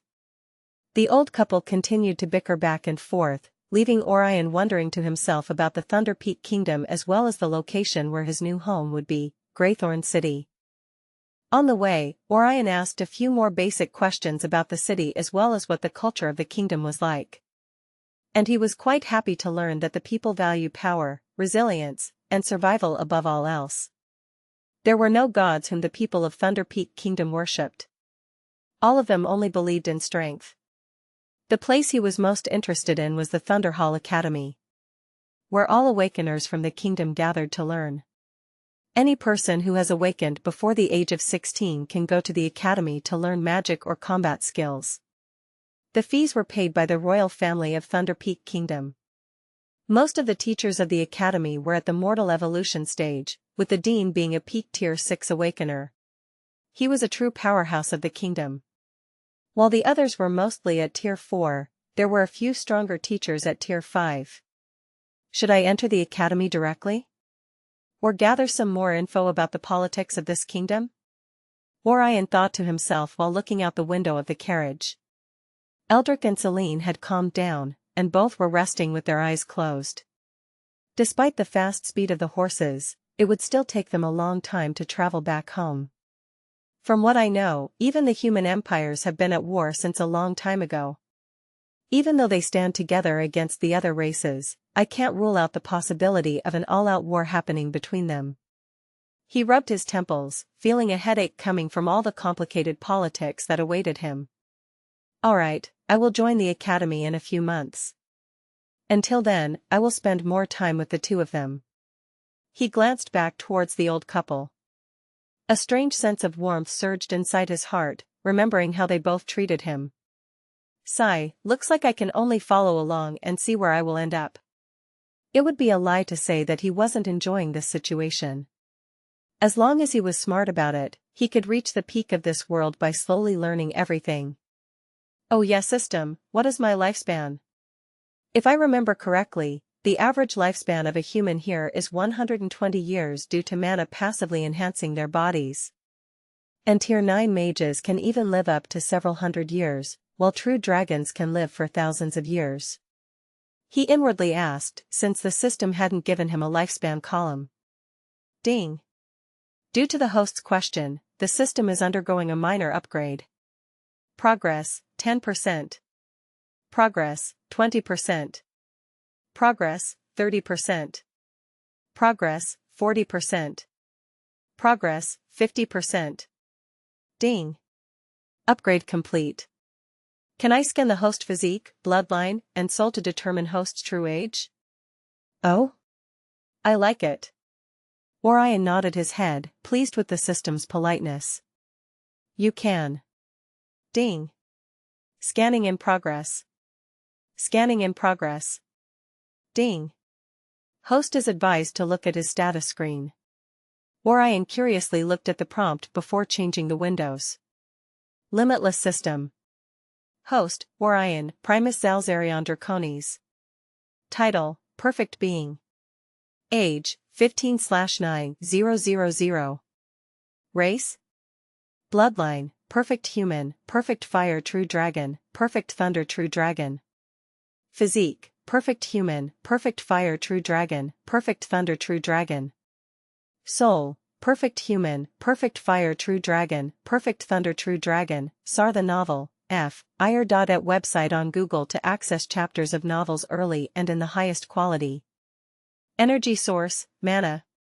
Rank, none/hatchling. Passive abilities, Mark of Fate, Fire Affinity, Thunder Affinity, Fire Dragon's Constitution, Thunder Dragon's Constitution, Dragon's Might. Active abilities, Eye of Revelation, Fire Dragon's Breath, Thunder Dragon's Breath. Treasures, Soul Piercer Sword, Bounded to Soul. Inventory, 5 slots available. Damaged World Tree Seed. Strange Stone. 600 tons of meat. Orion quickly scanned through the system screen. Lifespan of 9,000 years compared to 3,000 years of true dragon lifespan? That's triple that of the apex species of this world. Wait, system, will I keep becoming powerful as I age like a true dragon? He waited for a second before realizing the system won't answer him. The system doesn't have much sentience yet. Let's see what else, hatchling? So I'm at the hatchling stage currently? After gaining a human form, he had thought he might have passed the hatchling stage and directly entered the juvenile stage of a true dragon. Looks like I need to think up something. Dragons can enter deep slumber for months while undergoing their evolution. He didn't think much of it, since he still had at least a few months before he would have to undergo evolution. 10 to 15 years was the average age of a hatchling. After reaching 15, they will soon enter hibernation to evolve into a juvenile dragon. But they also need a huge amount of energy in order to do so. Otherwise, they will constantly be in a state of half-evolution until their body gets the energy. In more severe cases, true dragons can also die from not gaining enough energy, and their bodies begin to eat themselves. But it was extremely rare, as true dragons are the apex hunters of this world. Only the true demon could compare to the ancient dragons. But they were so far away from the current Orion that he didn't know how many thousands of years it might take him. It was really a minor upgrade. The only thing that changed was the 2 sections, my lifespan and rank. He shook his head and closed the screen. I should sleep as well. He said, yawning.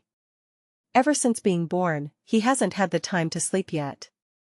After catching a chance, he decided to sleep and see what sleeping in his new body felt like. Orion. Ku up. Orion's eyes fluttered as he heard faint noises from the background. Who is it? He tiredly opened his eyes, but he soon gained clarity remembering his new life. Orion, we have arrived at our home. Selene softly said. Eldric stepped down the carriage, extending his hand towards Orion. Come here, lad, let me show you around your new house. Chapter 14:14, Facing Eldric and Selene plus, Turn off reset. Orion took Eldric's extended hand and stepped down from the carriage, his gaze immediately drawn upwards as the expansive estate came into view.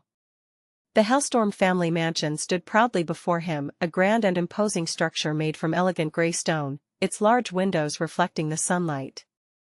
Surrounding the mansion were meticulously maintained gardens with vibrant flowers, neatly trimmed hedges, and marble statues depicting fierce warriors and majestic beasts. A central pathway paved with smooth stone slabs led directly to the entrance, lined by rows of flowering trees, their delicate blossoms gently floating down with every passing breeze. Welcome home, Orion, Eldric said warmly, noticing Orion's admiration. Selene smiled gently, placing a reassuring hand on Orion's shoulder as they began walking toward the mansion's entrance. As they approached, the large double doors opened, revealing a group of maids and butlers standing attentively in two neat rows on either side of the spacious foyer. Welcome back, Master Eldric and Mistress Selene, they all spoke in unison, bowing respectfully. Eldric chuckled lightly, gesturing around proudly. These fine people are the staff who manage and care for our household. If you need anything, don't hesitate to ask. Orion nodded politely, observing each individual as they stood upright, their expressions calm and professional yet welcoming. Eldric continued forward, beckoning Orion and Selene to follow as they ascended a grand staircase with ornate railings. Let me introduce you to the heads of our staff, who ensure everything runs smoothly here. They reached the top of the stairs, where two figures stood waiting patiently.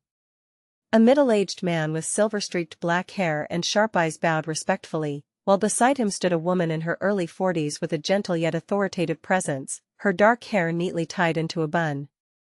Orion, meet Edgar, our head butler, Eldric introduced, gesturing towards the man. Edgar straightened and smiled courteously. It is my honor to meet you, young Master Orion. I shall serve you diligently. And this is our head maid, Helena, Eldric continued, turning toward the woman. Helena stepped forward with a warm, maternal smile. Welcome, young Master Orion. Please feel at ease and inform me if you have any preferences or requests. Orion nodded appreciatively, feeling comfortable in the presence of both Edgar and Helena. Thank you both. I look forward to your guidance. Eldric smiled with satisfaction, patting Orion's shoulder. Excellent. Now let's continue exploring. There's much more to show you. How the fuck did they know I was coming? Did the old man inform them with his magic? Orion wondered while walking behind Eldric. But Eldric didn't stop as he excitedly showed him all around the mansion. They visited multiple rooms, including a spacious library filled with ancient scrolls, a training hall equipped with enchanted dummies and weapons, a grand dining hall adorned with golden chandeliers, and guest rooms that could rival the suites of noble inns. Toward the back of the mansion, Eldric proudly introduced Orion to a lush backyard garden. The garden was filled with vibrant flora, some even glowing faintly with magical energy. There was a clear pond with crystal blue water, and a small wooden dock extending into it. Nearby was a flat grassy area perfect for either relaxing or combat practice. A few benches lined the shaded part of the garden. Orion took a deep breath after entering the garden, feeling comfortable all over. This is the most peaceful I have been, after my reincarnation. He thought before turning to Eldric. Grandpa Eldric, why did you decide to bring me back home? He directly asked the question which had been bothering him for a while now. Eldric's gentle expression grew somber as he gazed into the pond, his eyes distant as though recalling something deeply buried within his heart. The lively chatter of birds and the rustling leaves seemed to quiet, as Eldric's mood affected the surrounding manna. You asked why I brought you here. Eldric finally began, his voice steady yet tinged with an unmistakable sadness. It's because when I first saw you by that river, Orion, it was as if I had seen a ghost, a very dear ghost. Orion watched quietly, sensing the heaviness behind Eldric's words. My son, Lucian, Eldric continued softly, a gentle pride mingling with sorrow in his voice. He was a genius among geniuses, talented beyond measure, the brightest flame this kingdom had ever nurtured. Lucian was brave, powerful, but perhaps too reckless. When he entered the secret realm during an expedition authorized by the royal court, Eldric's voice trailed off, and he shook his head slowly, the pain clear on his lined face. He never returned, Selene spoke gently, stepping forward and placing a comforting hand on Eldric's shoulder. Her own eyes shimmered with quiet grief. We spent years waiting, searching, giving money and treasures as a reward for his news, hoping for his return. But nothing ever came. Eldric took a deep breath, regaining composure before turning back to Orion. When we found you, Orion, there was something in your eyes, your very aura, that reminded me so deeply of Lucian. Strength, courage, a hint of destiny, perhaps. Orion felt a stir within his chest at Eldric's words, warmth mixing with conflicting emotions. But there's more, Eldric added, looking into Orion's eyes firmly. Many years ago, a half-mad seer came to me, whispering of a prophecy. He spoke of a child found by a river, one without a past, but whose future would thunder through this world, formed by the very rules of thunder and fire. Selene nodded softly, adding with a gentle voice, we didn't believe it at first, dismissing it as mere nonsense. But when Eldric saw you, he understood that perhaps fate had plans neither of us could yet comprehend. Eldric's eyes held a spark of resolve as he stepped forward and gently clasped Orion's shoulder. Maybe it was foolishness, maybe sentiment, or perhaps both. But when I found you, Orion, I chose to believe the seer's words. And more importantly, I chose to believe in you, as my own grandson. A serene silence settled over the garden as Orion absorbed Eldric's heartfelt revelation. He had his own conflicting emotions, he didn't want to become a replacement for their son. But Eldric's final words put his heart at ease. They were not looking at him as if he was their son, instead they doted on him as their grandson. He truly felt the weight and sincerity of Eldric's words deep within his heart. For the first time in both of his lives, Orion felt a true sense of belonging somewhere. A quiet resolve began forming deep within his body. Thank you, Grandpa Eldric, Grandma Selene, Orion whispered softly, his voice carrying genuine gratitude. I promise, I won't let you down. Xianxia the novel_fire. At website on Google to access chapters of novels early and in the highest quality. Eldric smiled gently, his eyes crinkling warmly.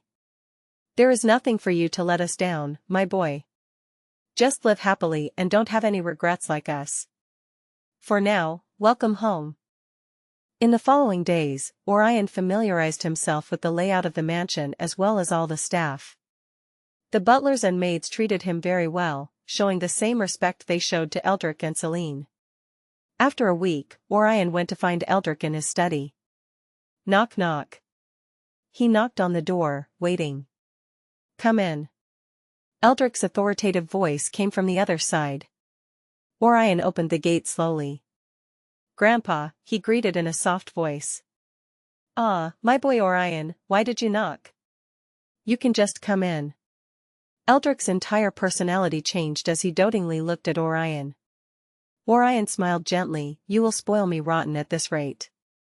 Haha, what nonsense, if I won't spoil my grandson then who will? Eldric waved his hand and stood up from his chair.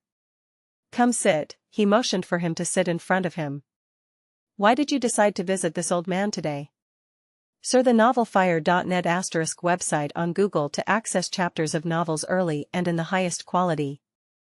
Orion sat down in front of the old man, taking a second to gather his thoughts. I want to learn about the professions of this world. How do people use this, mana here? Eldric smiled in understanding, having already expected this question from the curious lad. That's a good question, and about time I explain this stuff to you. Well then, Eldric sat back down with a relaxed expression, stroking his beard. Let's start with the basics. There are three main paths humans can walk in this world: mage, warrior, and hybrid. Each has its own subpath and specializations. He raised one finger. Mages wield mana through spells. They imprint the spell runes in their sea of consciousness and manipulate the elements, or concepts, through incantations. He paused, seeing Orion raising a hand, asking for a question. Eldric nodded his head.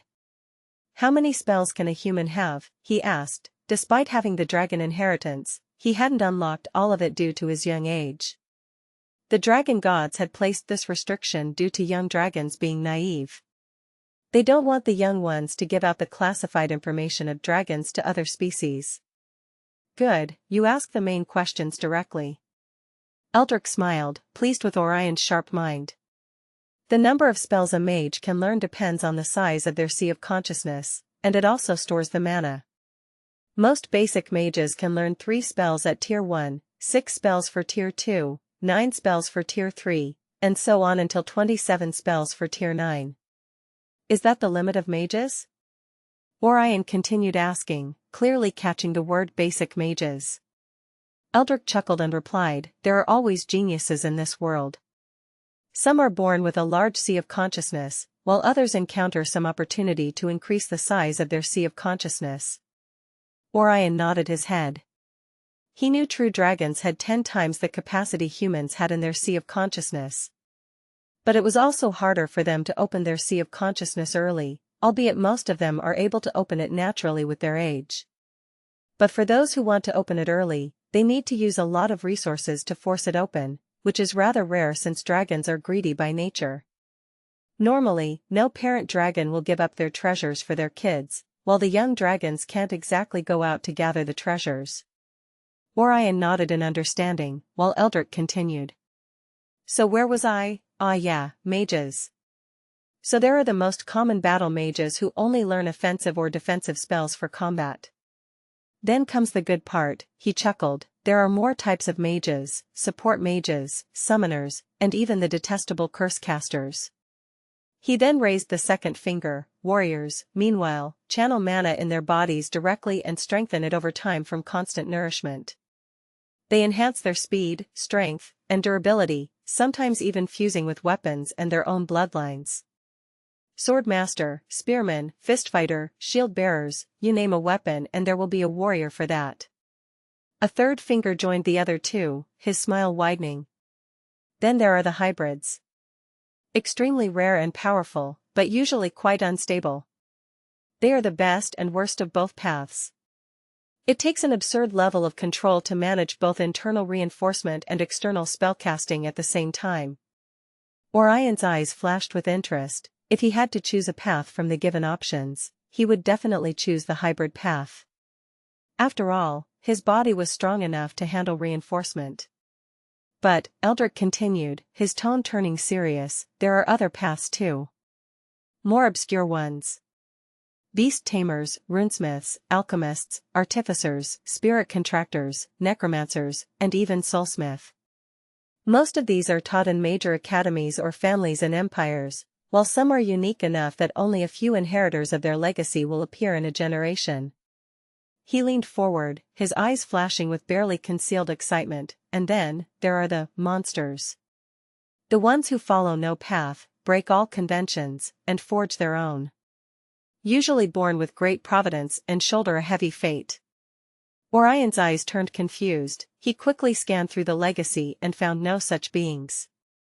He asked, what are these, monsters? And how many are there?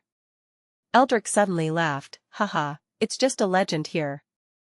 There is no solid proof they exist. This legend has existed since an old era here, and people have integrated it into their folklore. But from what I have heard, the monsters are greedy beyond compare. They want to learn all the paths and merge them all into a single ultimate path towards the apex. But none have succeeded yet. Orion thoughtfully nodded his head. The path seemed absurd, impossible even, as most humans had a limited lifespan. How much can they learn in a single life? Maybe. He began to have thoughts about this path. But he was not sure, as he needed to learn more about the world and its politics. Will he even have enough time to learn this stuff?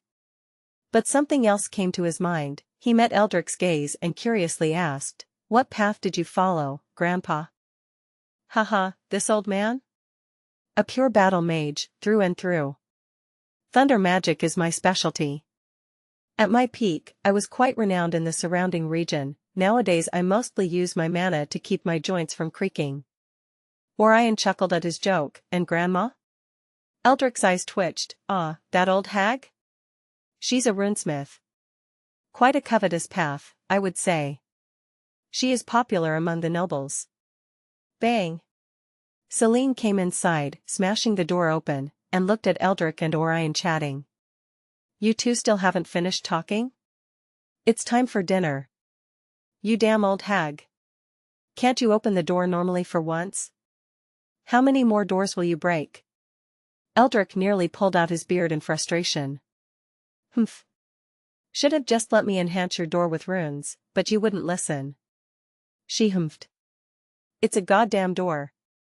Why the fuck would it need enhancements? Eldric nearly lost his mind. Cough, Grandpa, Grandma, let's go eat dinner, Orion quickly mediated. After living with them for the past few days, he had realized how much these two liked to bicker. The maids and butlers didn't dare to stop them before, but they were now grateful that Orion was here. At least someone could stop these two. Ah yeah, come, Orion, I made the food today, you will definitely like it. Selene's face quickly changed as she grabbed Orion's hand and dragged him out of the room. As Eldric saw the two of them leaving, his face changed, replaced by a gentle smile. He shook his head and followed after them. They walked through the corridor before entering a grand dining hall, where the maids were arranging dishes onto the long, polished wooden table. The delicious aroma of freshly prepared food wafted throughout the hall, immediately catching Orion's attention. One thing he liked about his reincarnation was the good food of this world. Since everything was infused with mana, it enhanced the taste of meat a lot. Eldric walked to the head of the table, comfortably settling into the carved chair as usual.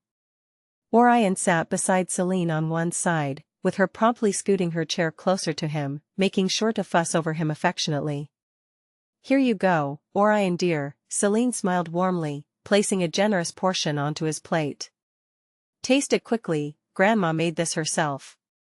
Orion obediently took a bite, his eyes lighting up in surprise at the deliciousness of the food.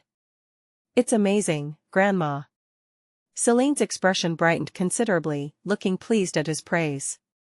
Haha. I knew you'd love it. Eldric shook his head slightly, chuckling at her proud expression. Careful, lad. Compliment her too much and she might just take over the entire kitchen. Selene shot him a glare. Humph. You're just jealous because you can't even boil water without setting the kitchen on fire. Orion suppressed a chuckle, enjoying their lively bickering, and took another bite. As he ate, Selene gently continued feeding him small portions of various dishes, pampering him with her undivided attention. Oh, Orion, you won't believe what I heard from the maids today, she began in a hushed but enthusiastic tone, leaning closer as if sharing a valuable secret. Eldric rolled his eyes playfully but made no attempt to stop her. Clearly, he was accustomed to Selene's gossip sessions at dinner. Curious, Orion asked, what did you hear, Grandma? Selene's eyes sparkled as she began sharing the latest news. Apparently, Duke Harrington's eldest daughter recently awakened a rare ice affinity. Everyone is making quite a fuss, calling her the Ice Flower of Thunder Peak. Even the royal family sent gifts personally. Eldric raised an eyebrow in mild interest. Harrington's brat awakened ice? That is indeed rare in this kingdom. Selene nodded eagerly, feeding Orion another morsel. And that's not all. The young heir of House Blackwell was caught sneaking into the Thunderhall Academy's restricted archives. The headmaster personally scolded him in front of all the students. It became quite the scandal. Orion swallowed his food, intrigued by the story. Why was he sneaking into the restricted archives? Selene shrugged, an amused smile forming on her lips. Who knows?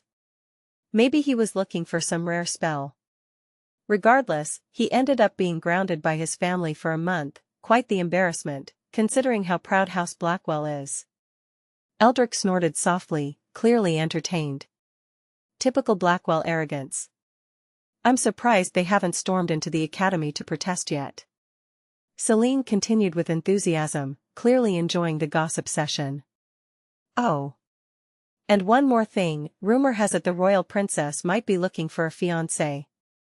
A lot of young masters and nobles have started sending invitations and expensive gifts, hoping for a chance. Orion's brows furrowed slightly. They're all trying to win her favor just like that? Selene chuckled lightly. Of course, dear. Marriage alliances are common among nobles, especially with royalty. Though I doubt it will be easy to impress her. She's said to be quite strong-minded, having awakened at a young age with dual affinities, wind and lightning. Eldric stroked his beard thoughtfully. Indeed, she's known to be quite talented. The kingdom's future looks promising with her and a few other talented youngsters emerging.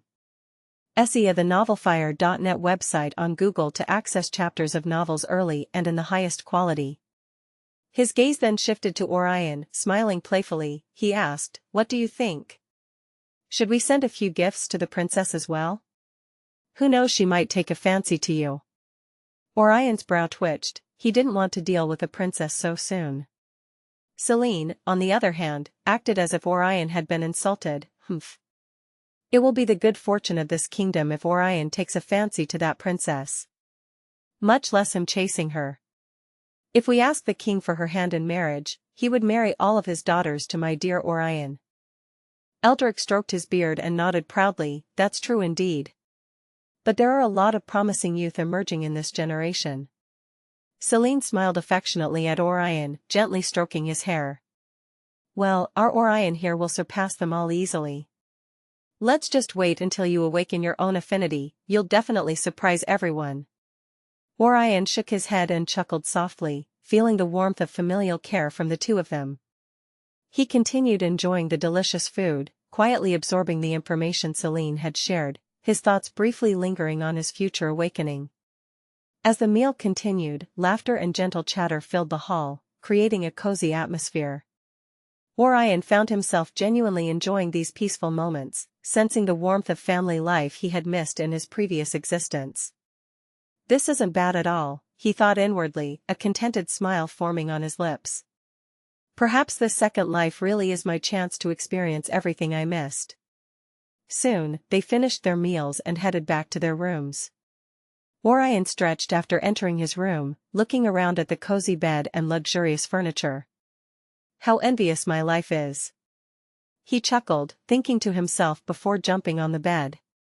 This is life. How I missed this in my last life. He closed his eyes for a bit, relaxing his body before he abruptly sat up straight. Now, let's see what I have gathered of this world. He thought before remembering all the things he learned from Eldric and Selene in the past few days. Raising his hand, a small crackle of lightning lit up his finger before he replaced it with burning fire. Dual element mages are not special, it seems.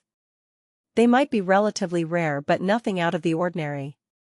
After extinguishing the fire, he muttered, "Will I also be an ordinary fire and thunder mage on my human side?"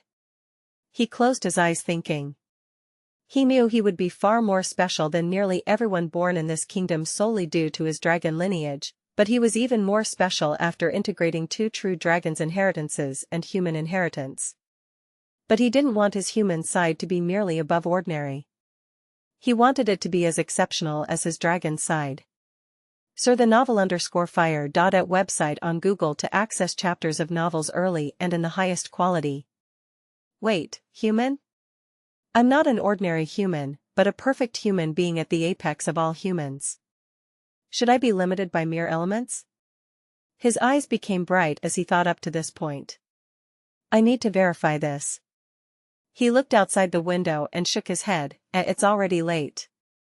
I should talk with Grandpa about my awakening. He should be able to help me awaken my sea of consciousness.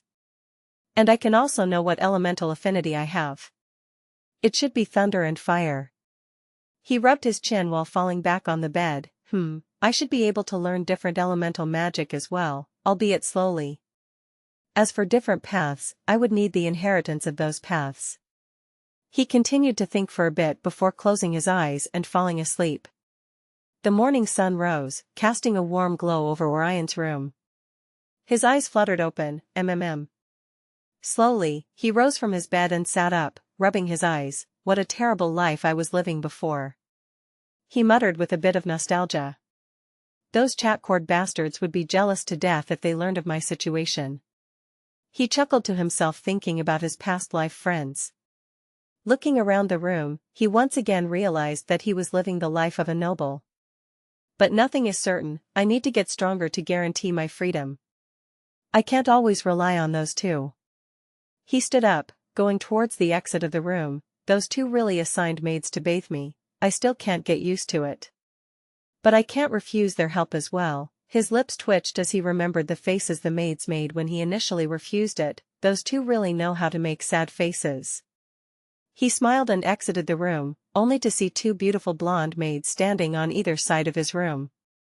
They turned around and respectfully bowed towards him. "Good morning, Master Orion." Orion helplessly shook his head. He would be lying if he said he didn't like being called master by two hot maids. But he couldn't show it on his face, so he nodded his head. "Good morning, Rina, Fiora. Looks like you are up early again." "Hee, how can we wake up later than you, master?" Rina smiled brightly and said. Fiora, albeit shy, still nodded her head. Rina smiled and motioned for Orion to move forward. "It's your bath time, Master Orion. Let's go." Fiora's face flushed slightly, but she quickly motioned as well. "Fiora, you don't need to be so worked up, learn a thing or two from Rina." Orion moved forward and patted Fiora. Her face exploded in redness, but she still nodded her head.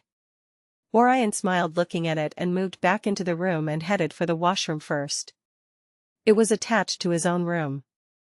Rina leaned towards Fiora and playfully whispered in her ear, getting pats so early in the morning? Not bad, not bad, looks like it is I who need to learn a thing or two from you." Fiora's cheeks turned pink, but she still raised her head. "You know it's not like that. I just can't face Master Orion like you." Rina patted her head. Hee, don't worry silly. Master Orion is a kind man, he won't eat you. You will get used to him in some time. Fiora cutely nodded her head. They both waited for him to get out of the washroom for a bit. After some time, Orion got out of the washroom and headed towards the bathroom at the opposite side of the room. Rina and Fiora followed after him. While Rina clearly looked eager to help Orion, Fiora still looked shy as usual. Soon, they entered the washroom. It was a huge room with a pool in the center and a water shower at one side to rinse. Orion had been surprised when he saw the washroom for the first time. He hadn't expected this world to have such an advanced washroom. Everything was controlled by spells. They were engraved all over the place, some controlling the temperature of the water, while others, like on the shower, threw gentle streams of water. Orion loosened his robe, which made Fiora's expression bright pink, while Rina also blushed. But they still walked forward and helped him to undress before helping him. "Ah, that was a refreshing bath," Orion said while stretching his hands. He had just come out of the bath wearing nothing but his bath towel. Rina and Fiora followed after him with slightly blushing faces, but they had calmed down by now. They brought out his robes and helped him wear it, while Orion hummed a tune, enjoying the process. Soon, they finished dressing him before standing respectfully in front of him. Orion looked at himself in the mirror. His black hair was still slightly damp, falling neatly around his face. His black eyes were calm with a hint of mischief in them, and his fair skin looked fresh after the bath. The robe Rina and Fiora helped him with was dark blue, with silver patterns along the edges. It fit him well, comfortable but still neat and proper. A few days ago, Selene had brought him to the market to buy clothes, and Fiora and Rina helped him choose. Good. Orion nodded to himself, looking at the mirror, while Fiora and Rina stared at his handsome figure. Orion noticed their stare but didn't mind it. It's hard not to be captivated by me after all. I'm around 170 centimeters tall, so they probably don't even look at me like a 15-year-old. Time to head for breakfast. He exited the room, followed by the two maids, walking through the corridor. The maids looked at him and greeted him respectfully. "Good morning, young Master Orion." Helena came in front of him and greeted him. "Good morning, Aunt Helena." Orion gracefully greeted her. He had learned from Selene that Helena had been serving them since she was young and was as close to them as family. Selene also treats her like family and asks Orion to call her aunt if he doesn't mind. Orion had no problem with it and quickly accepted her identity. Helena gently smiled, hearing the way he called her. "The breakfast is ready, young master. Master Eldric and Master Selene are waiting for you." He nodded and followed after her, soon reaching the dining hall where the table was already set with maids standing at the end of the hall, waiting for orders. Selene stood up and came towards Orion. "Good morning, dear, come sit." She smiled and brought him towards the table. "Good morning, lad, did you have a good sleep?" Eldric chuckled and asked. Orion smiled in return and nodded his head. "I slept like a log, Grandpa. I feel like I haven't had such good nights in a long time." Eldric and Selene looked at him with compassionate gazes. They remembered how he had no memory of himself before they found him in the forest, but his body still remembered that he did not had a good sleep before. Before the atmosphere could turn somber, Orion coughed lightly. "The food is turning cold, let's eat." Selene fondly smiled and began placing food on his plate. "Here, try these. The chef's made something special for you today." As usual, she continued to place food on his plate, and he ate all of it without issue. No matter how much food Selene placed on his plate, he ate all of it. She also knew from day one that Orion had an absurd diet, so she had specially asked the chefs to make more food. Eldric quietly ate his food, looking at the two of them. After they finished eating, Eldric looked towards Orion and said, "Some guests will be arriving today, lad. Be sure to present yourself properly before them." Orion curiously asked, "Who are they?" Eldric's gaze turned nostalgic. "They are the friends of my son. They come to visit us old folks occasionally. You can also meet up with them." Orion nodded his head. He couldn't just stay inside the mansion all the time, he also needed to form connections. "By the way, Grandpa, I wanted to ask about my awakening. When should I go through that?" Eldric thought for a second. It will be better if you are knowledgeable about this subject first. Go to my library and read all the books that you want. We will proceed with your awakening ceremony next month." Orion's eyes twitched, but he nodded his head. He also wanted to know more about how the kingdom was structured and how humans had developed the magic system. "Then I will head to the library now since I don't have much to do." He stood up, about to leave. "Eh? Orion, you don't want to go to the market today?" Selene asked, feigning surprise. Orion apologetically smiled. "I want to read some books, Grandma, and our guests should be arriving as well." Selene's face changed as she stood up, getting closer to him before patting his head. "Hee, I was just joking. You can come and ask me if you don't understand something." Orion helplessly shook his head and left for the library. Rena and Fiora followed after him.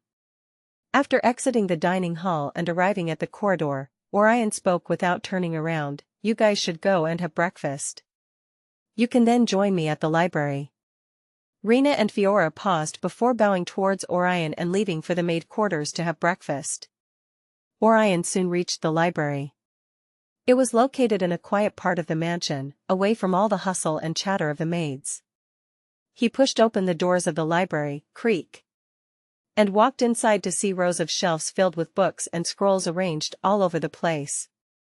He walked towards the shelves and saw the names of each shelf. So the shelves are arranged under a major topic, Thunder Peak Kingdom history, political landscape of Thunder Peak Kingdom, surroundings of Thunder Peak Kingdom, battle of ascension, human anatomy. There are too many. Orion exhaled a sigh and looked at the myriad books placed on the shelves. Saw the novelfire.net website on Google to access chapters of novels early and in the highest quality. About time reader Primus comes back to his prime. His lips curled up playfully, remembering the times when he used to read novels all day. Orion moved his gaze slowly across the neatly arranged books, finally pausing at the shelf labeled Human Anatomy. First, he wanted to learn about the human body of this world. Was it any different from his past life? Or was it the same? He was definitely intrigued by the possibilities of learning about the unique physiology of humans in this mana-rich world. He picked several thick tomes and scrolls from the shelf. Let's start with something that directly relates to my upcoming awakening, he murmured to himself, carefully placing the books down on a nearby reading table. Orion sat comfortably in a plush chair beside the table, his eyes shining with curiosity and excitement as he picked up the first book titled Fundamentals of Human Mana Channels and Meridians. He opened it gently, eyes quickly scanning the introductory paragraph. Mana, the purest form of energy, flows through countless invisible pathways in every human body known as mana channels. Humans possess precisely 81 primary mana channels. These channels are responsible for the movement, absorption, and utilization of mana within one's body. Orion leaned forward, fascinated by this new knowledge. Each awakened being, regardless of their chosen profession, utilizes these mana channels for cultivation and growth. At each cultivation tier, an individual unlocks and opens a varying number of channels, significantly impacting their potential and growth rate. Tier 1 opens between 3 to 9 mana channels. Tier 2 opens another 3 to 9 mana channels, a cumulative total of 6 to 18. Tier 3, additional 3 to 9 channels, a cumulative total of 9 to 27. Tier 4, additional 3 to 9 channels, a cumulative total of 12 to 36. Tier 5, additional 3 to 9 channels, a cumulative total of 15 to 45. Tier 6, additional 3 to 9 channels, a cumulative total of 18 to 54. Tier 7, additional 3 to 9 channels, a cumulative total of 21 to 63. Tier 8, additional 3 to 9 channels, a cumulative total of 24 to 72. Tier 9, final 3 to 9 channels, a cumulative total of 27 to 81. Individuals who unlock more channels per tier exhibit vastly superior strength and potential compared to their peers. Historically, those who unlock fewer than 4 channels per tier are considered average or mediocre, while geniuses typically unlock 6 to 7 channels per tier, gaining broader and smoother mana flow and circulation. Orion paused thoughtfully, considering this information. So not only does Sea of Consciousness size matter, but also the number of mana channels unlocked per tier. Interesting. He whispered softly, turning the page eagerly. Continuing to read, the next section explained. Additionally, humans who cultivate their mana channels to their absolute potential can also unlock meridians. Meridians are specialized mana pathways unlocked by perfectly opening 9 mana channels per level, greatly boosting the quality, density, and speed of mana circulation throughout the body. A cultivator possessing meridians can wield mana more effortlessly and recover faster than others. Orion's eyes narrowed in concentration as he absorbed this critical information. It said that those who achieve this feat dominate their peers, becoming unmatched within their tier and even capable of bridging across tiers when fighting stronger opponents. He nodded slowly to himself, carefully committing the details to memory.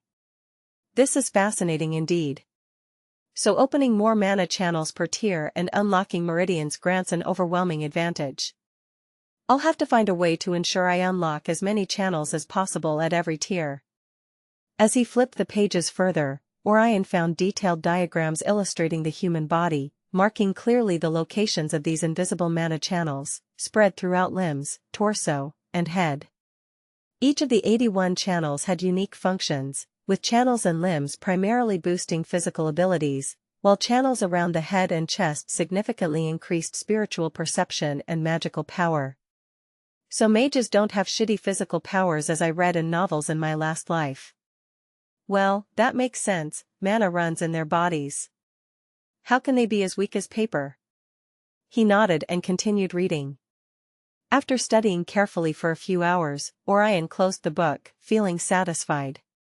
During this time, Rena and Fiora had come back as well, standing at his side, ready for any of his commands. Alright, that covers the basics of human anatomy in this world. Next. His eyes landed upon another tome, Guide to Zarathal Continent's Elemental Affinities and Magical Foundations. Picking it up, he flipped through it slowly, stopping at a page explaining elemental affinities. In the Zarathal continent, elemental affinity is innate, directly influencing an individual's ability to manipulate corresponding elemental mana efficiently. Most humans are born with a single elemental affinity, while a rare few possess dual or even multiple affinities. The known common affinities include fire, water, earth, wind, thunder, and ice. Search the novelfire.net ** website on Google to access chapters of novels early and in the highest quality. There exist uncommon or rare affinities such as light, darkness, and even space, but these are exceedingly scarce and difficult to awaken. Then there are the arcane paths. They encompass all the different fields of magic that the predecessors have created. Draconic magic, exclusive to dragons and draconians, curse magic, necromancy, blood magic, beast and nature magic, among others. Orion's gaze intensified as he read on. A mage or warrior's strength not only depends upon mana channels and meridians but also significantly upon the purity and strength of their elemental affinity. Those with high affinity can cast stronger spells with less mana consumption and less strain on their sea of consciousness. Orion continued reading, flipping page after page for hours, verifying the things he already knew while learning more about the affinities and magic. In the end, he exhaled, closing the second book, lost in thought. I have natural affinities towards fire and thunder from my dragon bloodline. But as a perfect human, can I cultivate other affinities as well? He muttered, contemplating deeply. Feeling energized by curiosity, he decided to read another book, a slightly thinner volume titled Thunderpeak Kingdom's History and Origins. Quickly flipping through pages, he discovered a fascinating excerpt about the kingdom's past. Established over tens of millenniums ago, the Thunderpeak Kingdom was founded by the legendary King Eldric Stormrend.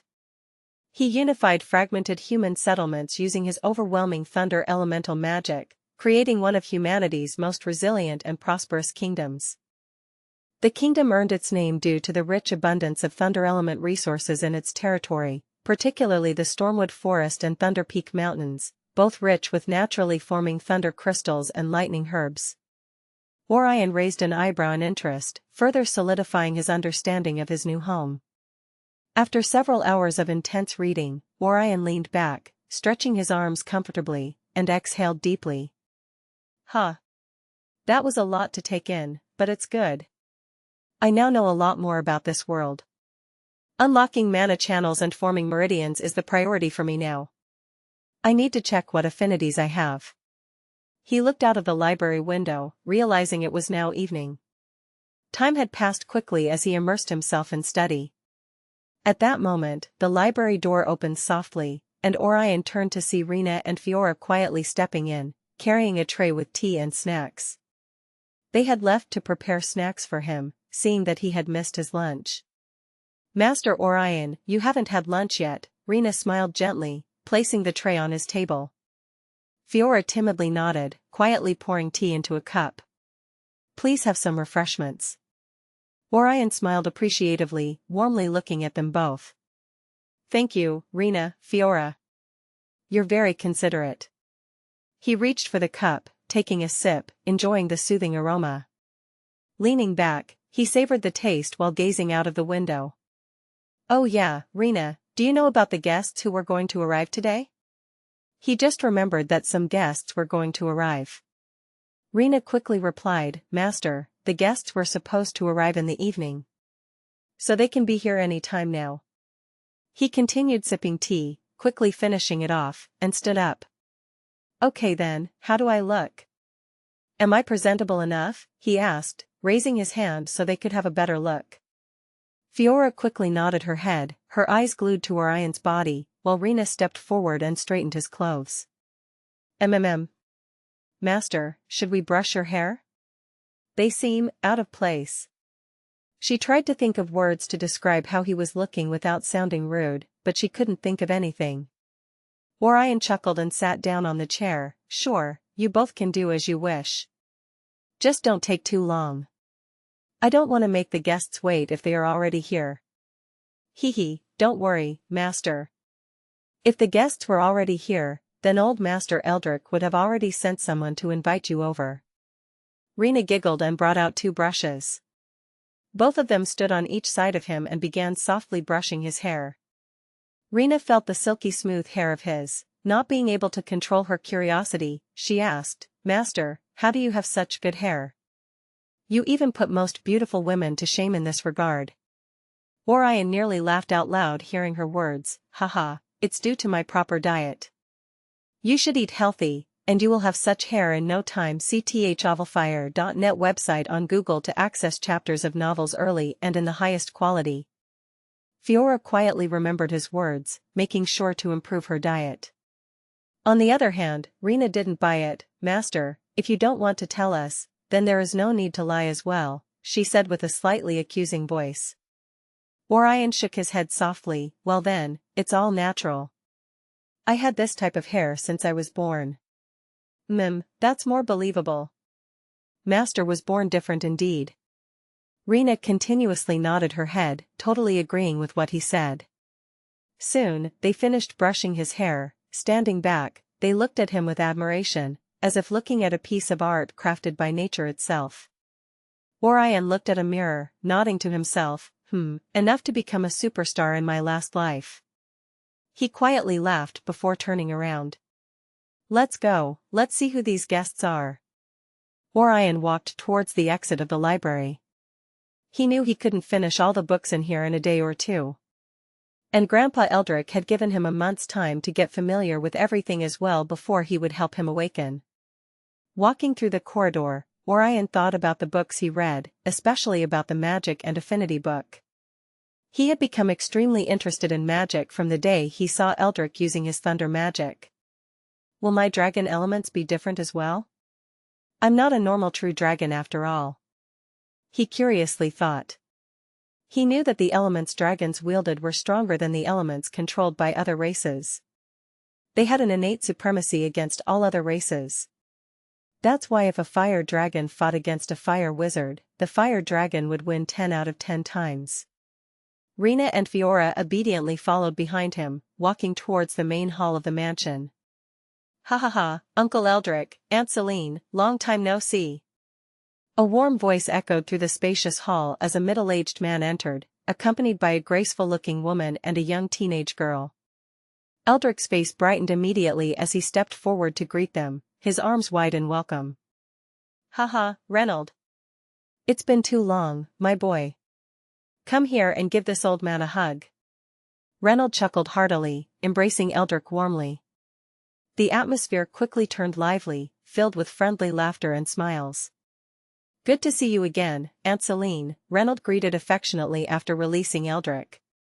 "Oh, Reynold, you've grown so much since the last time I saw you," Selene teased, smiling warmly as she embraced him lightly.